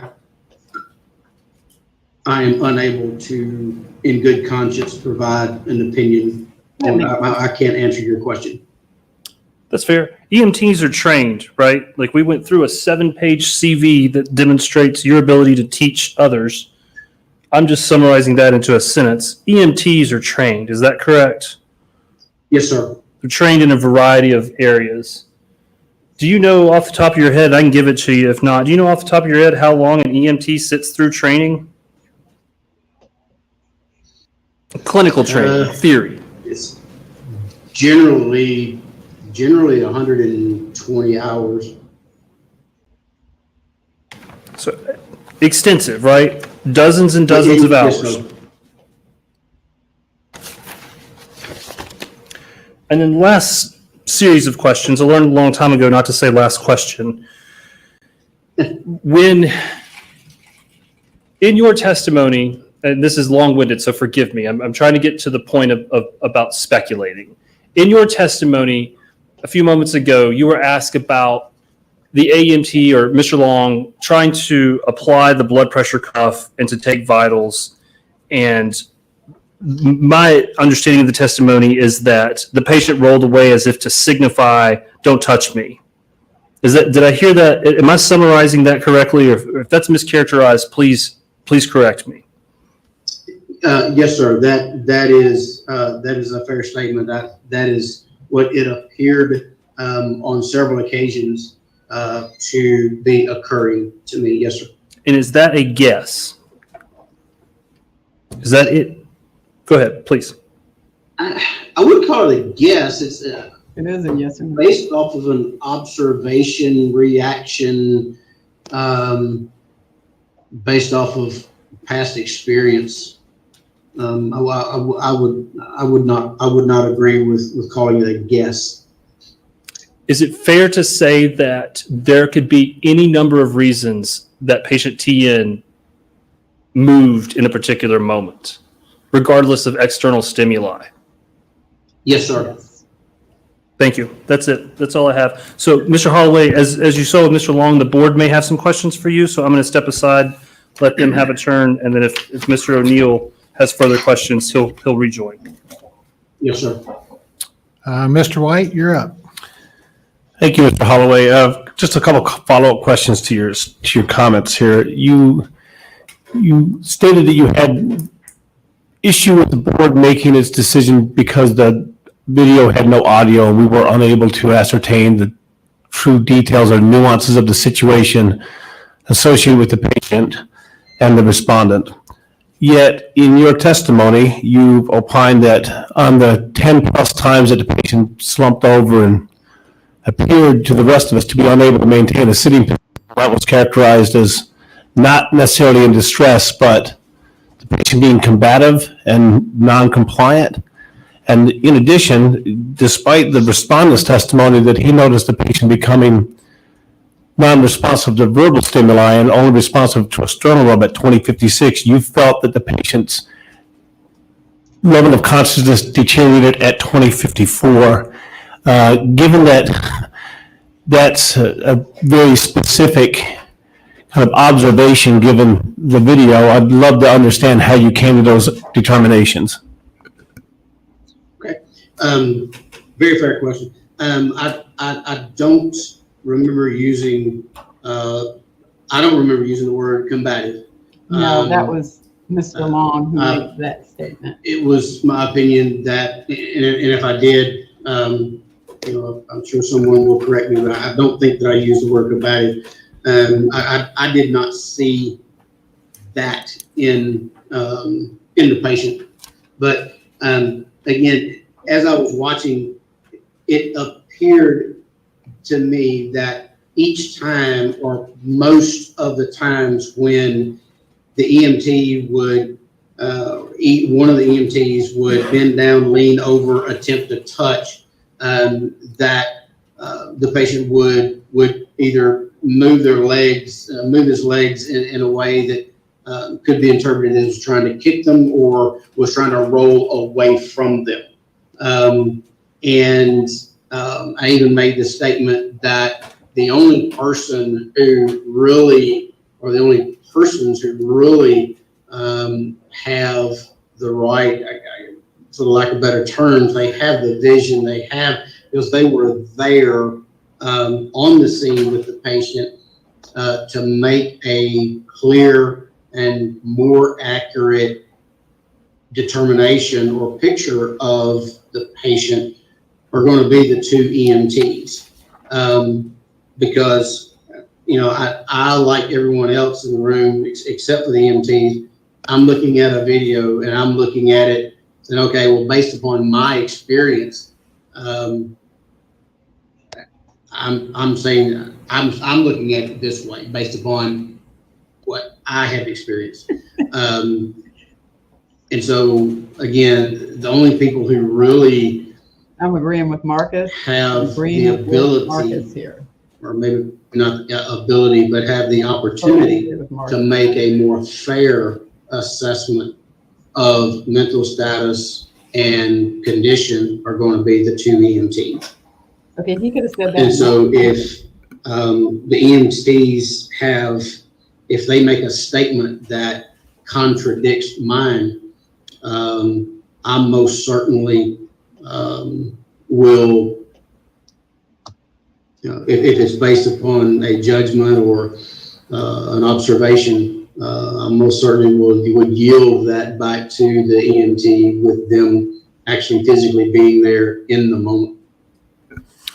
Okay, fair point. So second question, you were the respondent actually did assess the patient by a visual survey or a quote unquote windshield survey.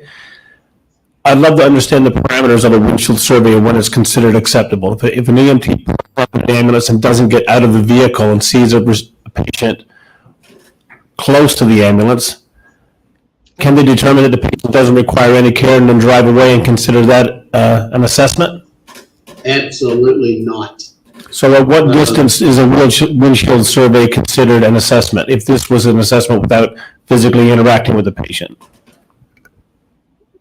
Excellent question. The windshield survey or that initial observation of walking into the room or walking in around the car, seeing the patient, is you're getting a visual feel for is the patient breathing? Are they awake? Are their eyes open? Are they interacting? Are they reacting?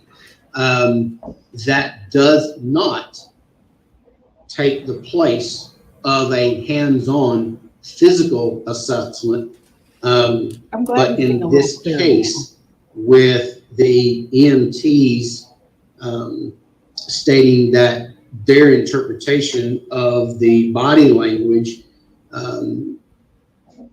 of the patient rolling away, those type of actions that they described, saying that implying that they didn't think the patient wanted to be touched. So that windshield survey, if you will, is appropriate to use up until the time that you can physically lay hands on, put a stethoscope on the chest, put a blood pressure cuff on the arm, complete the physical assessment. Doesn't take the place of it, but can certainly augment it. It helps with the sixth sense with professionals.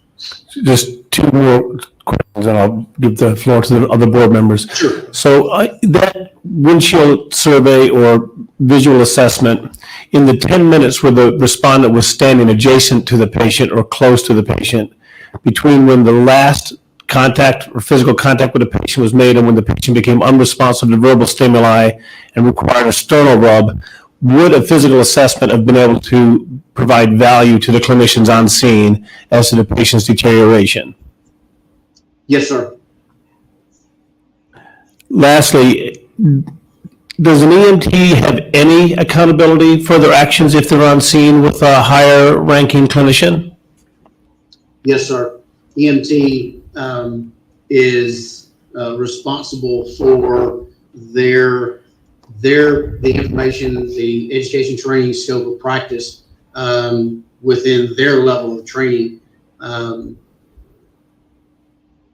Are they expected to be an advocate for the patient? Are they expected to be an advocate for a patient at all times? Yes, sir. No further questions.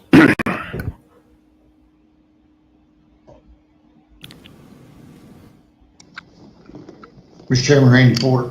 Yes, sir, Mr. Porter. Mr. Holloway, is it possible, in your opinion, since the victim was handcuffed and as we watched this video, received as we know now, a deadly beating of these officers, is it possible that as the EMTs approach him, that he's just scared that he's going to get some more of that? Could that be possibly the reason that he's moving away and not actually not wanting care, but scared that there's going to be more beating coming? That is possible. And since he is handcuffed and is in custody, is there any waiver of medical treatment since he is in custody, in your opinion? No, sir. Okay, thank you. Yes, sir.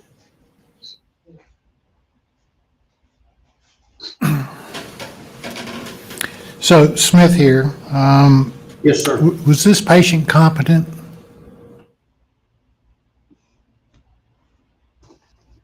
I have no way of knowing without being there and asking the questions and getting the answers. I do believe that in the beginning and up until,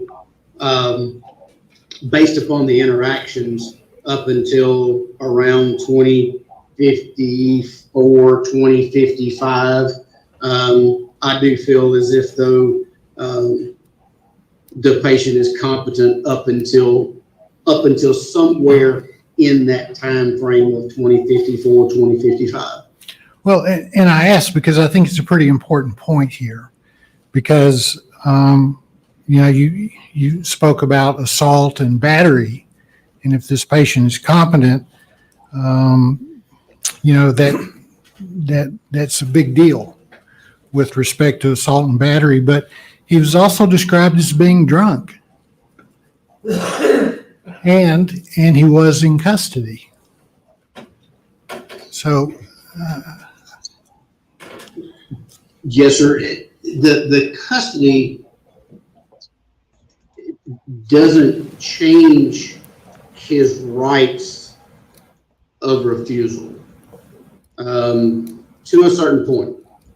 Does intoxication? If it involves criminal, we go off on a whole different area.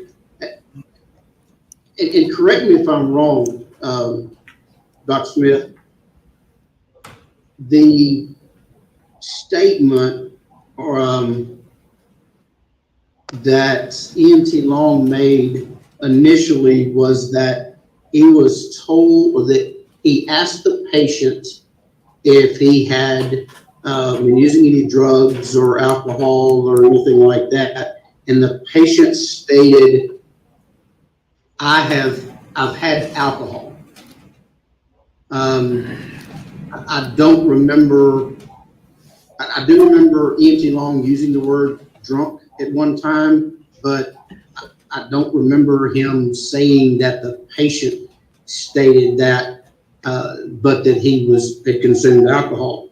And I understand the point that you are trying to make is, at what point does the consumption of alcohol change a person from being competent to being incompetent?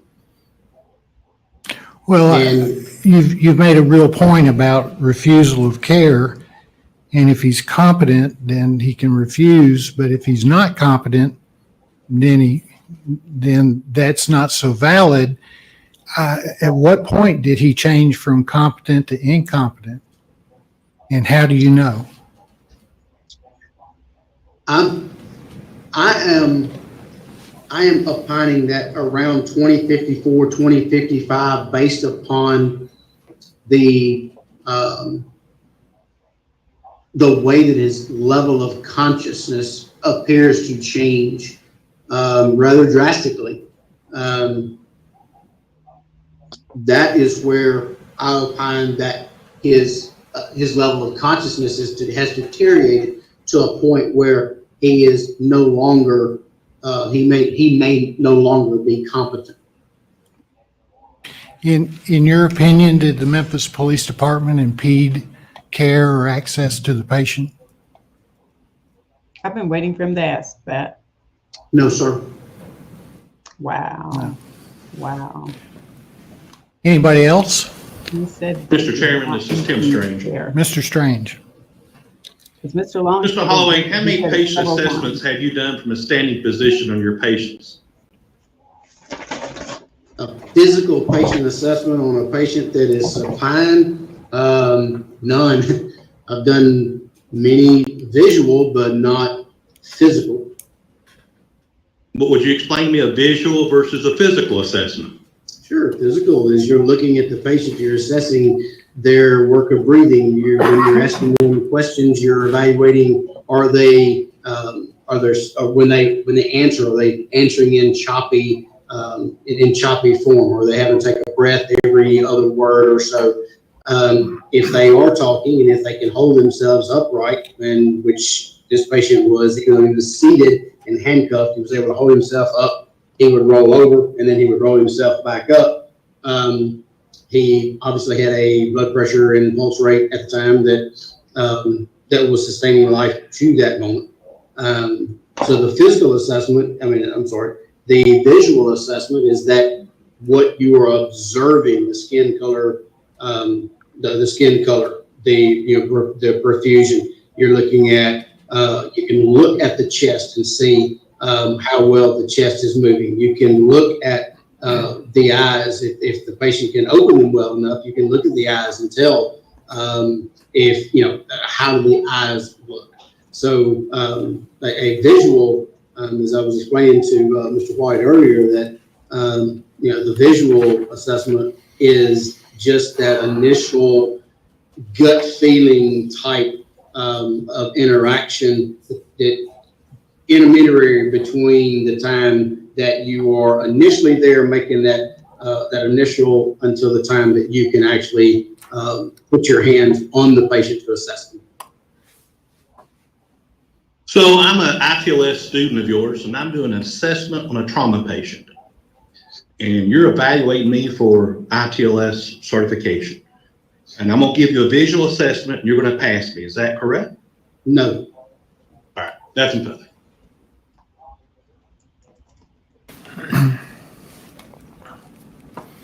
Other board members?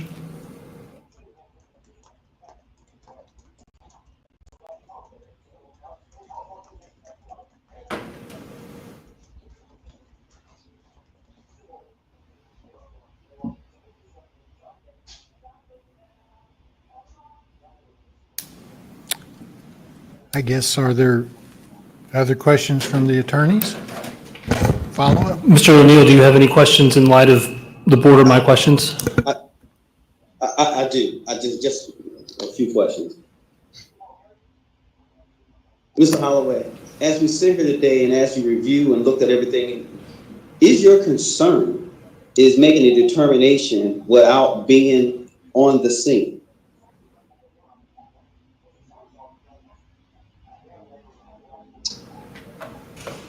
No, but it's not without being on the scene. It's making a determination without having all of the information and fully understanding the totality of the situation, the depth and breadth, if you will, of the situation. Because the point is, you heard Mr. Long testify that when he asked the patient about providing care, the patient stated, "Stand me up and take these cuffs off of me." You remember hearing that testimony from Mr. Long? Yes, sir. And then when they attempted to touch them, the patient, because the patient didn't say no, but the patient didn't say yes either, correct? Correct. But would rolling away give indication that the answer is no? Yes.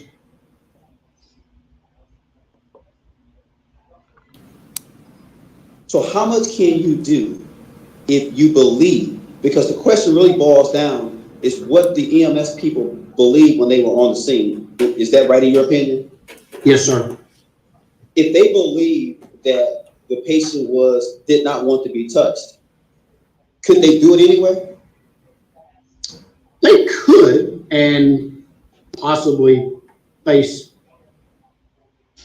being arrested for assault and battery, but they shouldn't. What's the likelihood of that Let me pose a happening? different question, because you had a number of hypotheticals here. So let me pose a different hypothetical. If these paramedics had the police department hold this man down so they could get a blood pressure and a pulse and to properly assess them, But he already said, would we still be here today? I don't know. Probably, because somebody would probably complain about. Somebody would file a complaint for assault and battery. In your opinion, could they have held him down and took his vitals? Could. In your opinion, is that appropriate care? No, sir. Could they have had the police department hold him down, hold him still, so they could take his vitals? Yes, sir. In your opinion, is that appropriate care? No, sir. Thank you.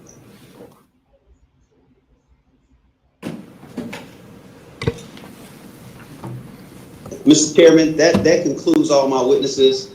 If I may be allowed to just give a brief summation. I think, okay.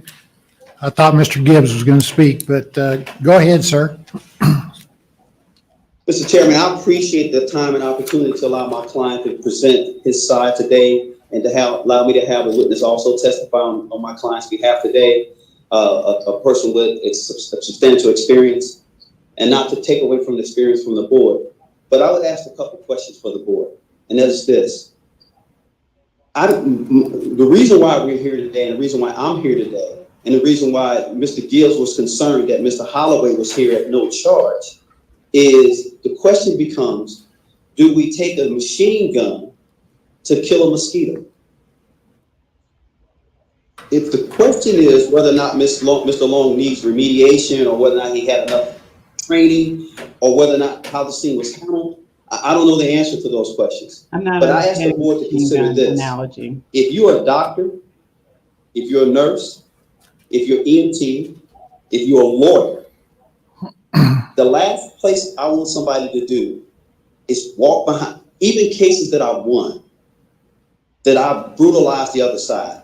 I don't want nobody, because everybody has a way of doing something. Everybody has an opinion. And just because your opinion is different on how you would have handled the scene, the question is that a public concern that Mr. Long should lose his license immediately because he made a decision? I would ask the board to consider this in totality based off of all the information you've heard today, based off the information that you reviewed, and give Mr. Long the opportunity to continue to practice after he comes back and only been on the job for 1 day. And all he's doing is trying to do something to help this young man. And at the end of the day, Mr. Holloway said it, and I'm going to say it again. This guy is just a basic EMT. He is the lowest man on the totem pole. And in reality, in the Memphis Fire Department, those people are normally just assigned to drive the ambulance.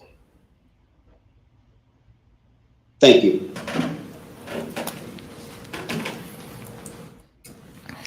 Good afternoon, board members. Matt Gibbs, Office of General Counsel. Want to echo Mr. O'Neill's remarks. Thank you for your patience, your time, your willingness to be here today to sit through this. This is very weighty. It certainly has an impact on Mr. Long. Similar to Mr. O'Neill asking a question, I asked a couple of questions. One of them is, what is worst case scenario? Heard Mr. Holloway speak about worst case scenario. Worst case scenario happened here. Were we prepared for it? Was there an adequate level of preparation that was engaged in? Was there an adequate level of patient engagement? Was there a primary and secondary assessment? Were vital signs taken? Not one time did I see an examination of anything below the navel. The issue that you are charged with deciding here today is whether Mr. Long's actions from January 7th, 2023 at Castlegate Lane in Memphis, Tennessee, rise to the level of imperatively requiring emergency action in order to protect the health, safety, and welfare of the citizens. My answer to that question is yes. There is an extraordinary amount of time that elapses, that transpires from 8:41 p.m. to shortly before 9 p.m. To be an EMS professional is to engage in one of the few professions inside this building that requires affirmative acts, that requires affirmative action. You must do something as part of your licensure. EMS personnel must exercise the skills and abilities needed to render appropriate emergency care. Specifically, an EMT who is trained, who is by law required to be trained, must provide basic emergency medical care for a critical emergent patient who has accessed the emergency medical system. EMS professionals shall take responsibility for safeguarding the patient from incompetent healthcare practices and shall not abandon the patient. Board members, I submit to you that we saw abandonment, we saw the failure to protect, We saw the failure to render basic emergency care, and we saw the failure to utilize skills and abilities to render that care. Any number of steps could have been performed. Vital signs taken, patient assessment performed, full head-to-toe survey, simply providing comfort support to somebody who, as Mr. Holloway says, was deteriorating. Wasn't just an instantaneous moment in time. You had a patient who was deteriorating, and there was a lack of engagement. There was an initial encounter in this video, and then considerable chunks of time where care was not rendered. We're not here today to evaluate how the steps were applied or the knowledge or the finer details of training and exactly what Mr. Long knew. What we're here today is to evaluate whether the public health, safety, and welfare imperatively requires emergency action to suspend and maintain that suspension for failure to engage a patient, for failure to conduct assessments, for failure to take vital signs, for failure to provide comfort care. Thank you for your time, board members. This is Mark Waters. So board members, you've now heard Mr. Long's version of the situation, and the sole issue for your consideration today is whether the public health, safety, or welfare imperatively required emergency action by the board. And you're now going to have to deliberate, discuss the evidence that's been presented to you, and make a decision.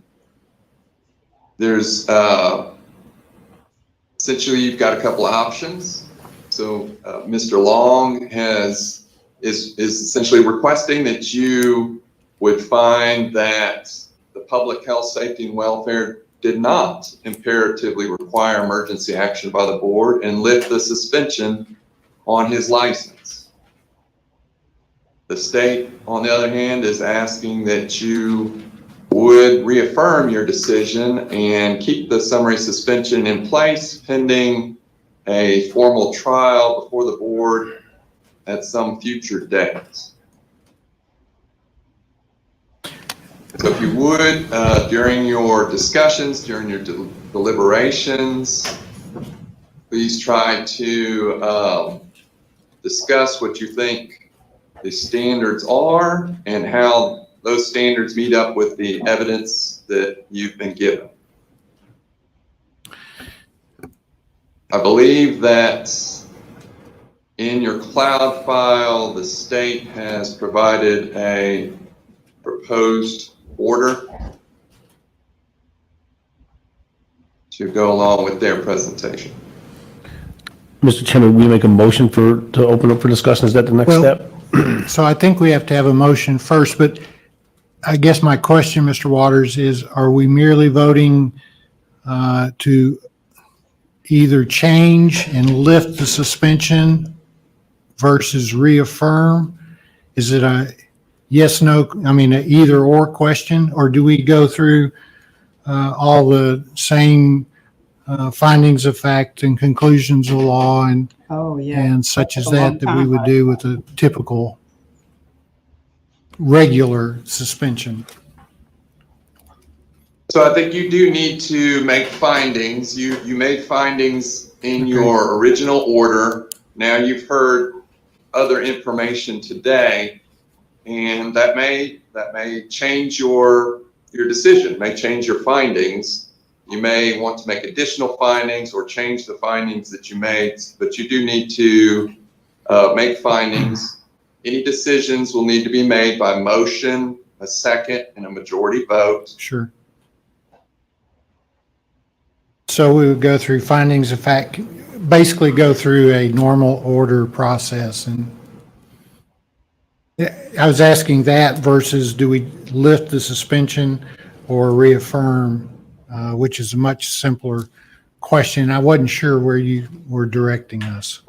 Does that make sense? Yes. So certainly, if you're lifting the suspension, I think you would make findings as to why why you're lifting the suspension, why the decision has changed.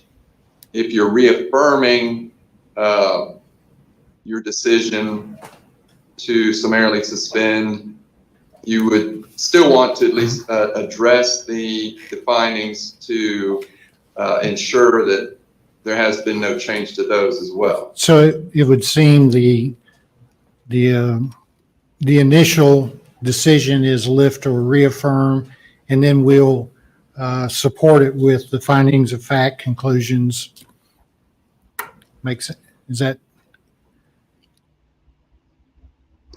I'm sorry, I didn't catch you, but you would want to discuss, somebody makes a motion, and then when that motion has been seconded, you could have a discussion about that. Right. And go from there. Okay. Chairman? Yes. Dennis? Make a motion that we reaffirm the suspension and that the evidence as presented actually reaffirms the stand that was previously taken by this board. Okay. Is there a second? Second, James Ross. Now we can discuss it.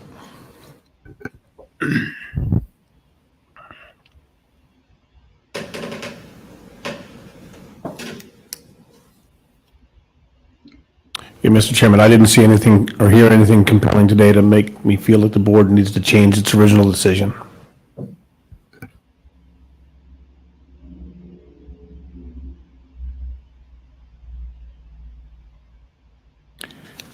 Anyone else? All right, Ms. Torrey, can you call the roll? All right, here's So the the vote would be aye if you're in favor of reaffirming, and that's nay reaffirming the if you are suspension not. of his license. Jeff Bingham,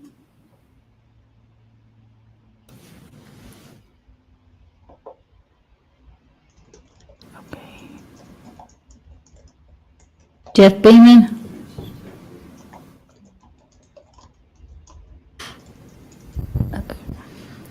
Greg Miller, Aye. Brad Phillips, Aye. Randy Porter, Aye. Brian Robinson, Aye. Twyla Rose, Yes. James Ross, Aye. Dennis Rowe, Aye.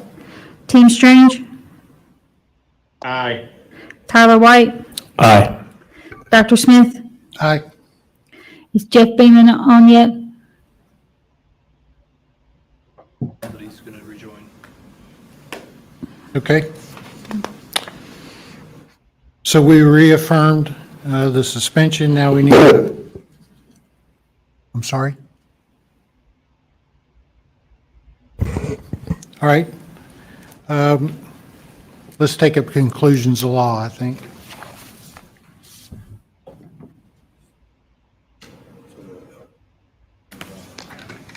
Yeah. Can you put the proposal up where we can look at it? 1 second, board members. I'm sorry. I don't like people touching with stuff. No, I just don't want.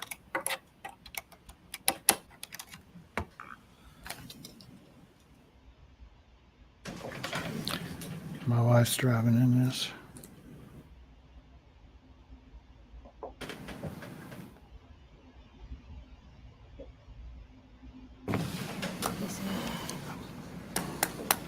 With the grandkids.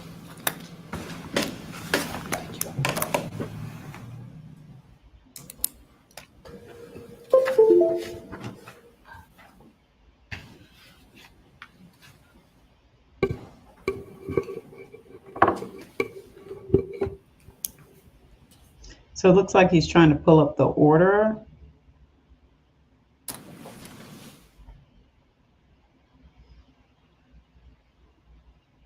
proposed amended order of summary suspension that they just voted to affirm.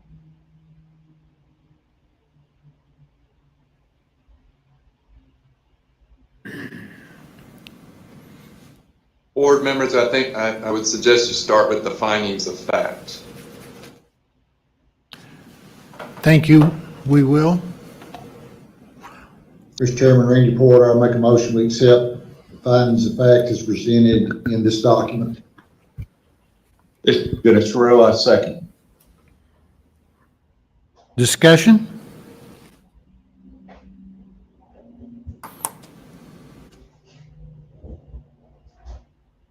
Hearing none.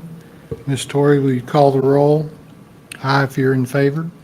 Greg Miller, Aye. Brad Phillips, Aye. Randy Porter, Aye. Brian Robinson, Aye. Twyla Rose, Aye. James Ross, Aye. Dennis Rowe, Aye.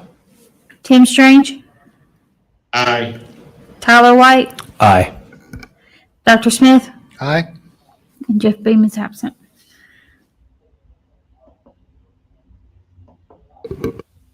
Now you have a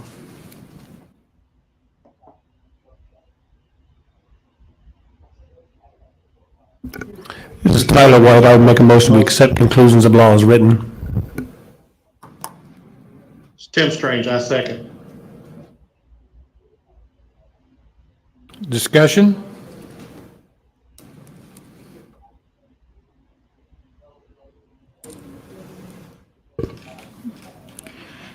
Greg Miller, Aye. Brad Phillips, Aye. Randy Porter, Aye. Brian Robinson, Aye. Twyla Rose, Aye. James Ross, Aye. Dennis Rowe, Aye. Tim Strange, Aye. Tyler White, Aye. Dr. Smith, Aye. and Jeff Beeman's absent.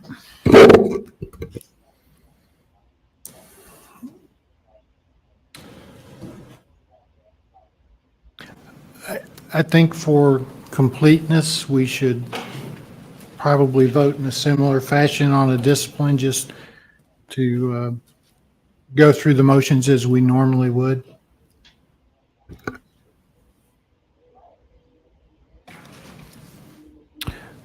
Is Tyler White make a motion to summarily suspend the respondent's license? It's Tim Strange, I second. Any discussion? Ms. Torrey? Greg Miller, Aye. Brad Phillips, Aye. Randy Porter, Aye. Brian Robinson, Twyla Rose, Aye. James Ross, Aye. Dennis Rowe, Aye. Tim Strange, Aye. Tyler White, Aye. Dr. Smith, Aye. Jeff Beeman's absent. Now, Mr. Waters, do we need a policy statement? It seems in prior summary suspensions. So you've got a statement there under a little bit higher up from where I think Mr. Gibbs has that. Under the heading of summary action, it starts with the words "in consideration of the evidence presented." And I think that would sort of serve as your statement if somebody could would read that and move to accept that as a portion of the order. Also, I noticed in paragraph 13, and I'm not familiar very well with your statutes and everything, but I noticed it says advanced emergency medical technician. I just want to double check if that's correct or not. There's been some discussion about basic and advanced today. Yeah, typographical error, I can remove advanced in the order that's signed. And this is Tyler White. I make a motion, we accept the policy statement as written with the exception of the amendment for number 13 to remove the word advanced.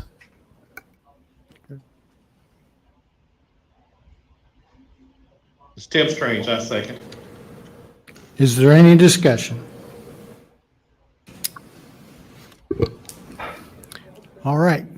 Hearing none, if you're in favor of accepting this policy statement, aye. Ms. Torrey? Greg Miller, I think this is all. Brad Phillips, Aye. Randy Porter, Aye. Brian Robinson, Aye. Twyla Rose, James Ross, Aye. Dennis Rowe, Aye. Tim Strange, Aye. Tyler White, Aye. Dr. Smith, Aye. Jeff Beeman's absent. All right. Mr. Waters, I believe this concludes this matter. Yes, I agree. All I right. think you'll need a motion and a second to adjourn. And a majority of vote.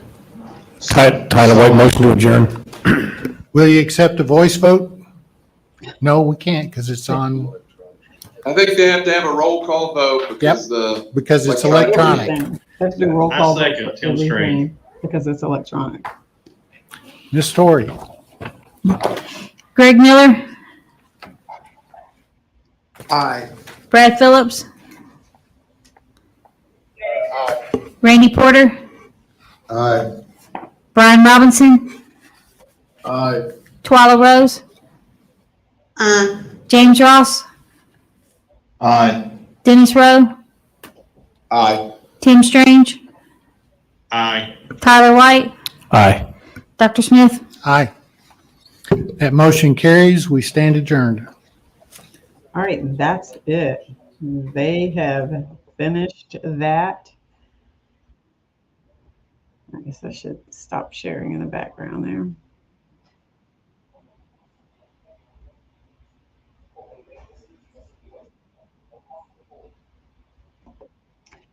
So they're done. If I turn it off, hit stop. They're done. They reaffirmed the suspension. And I hit play again.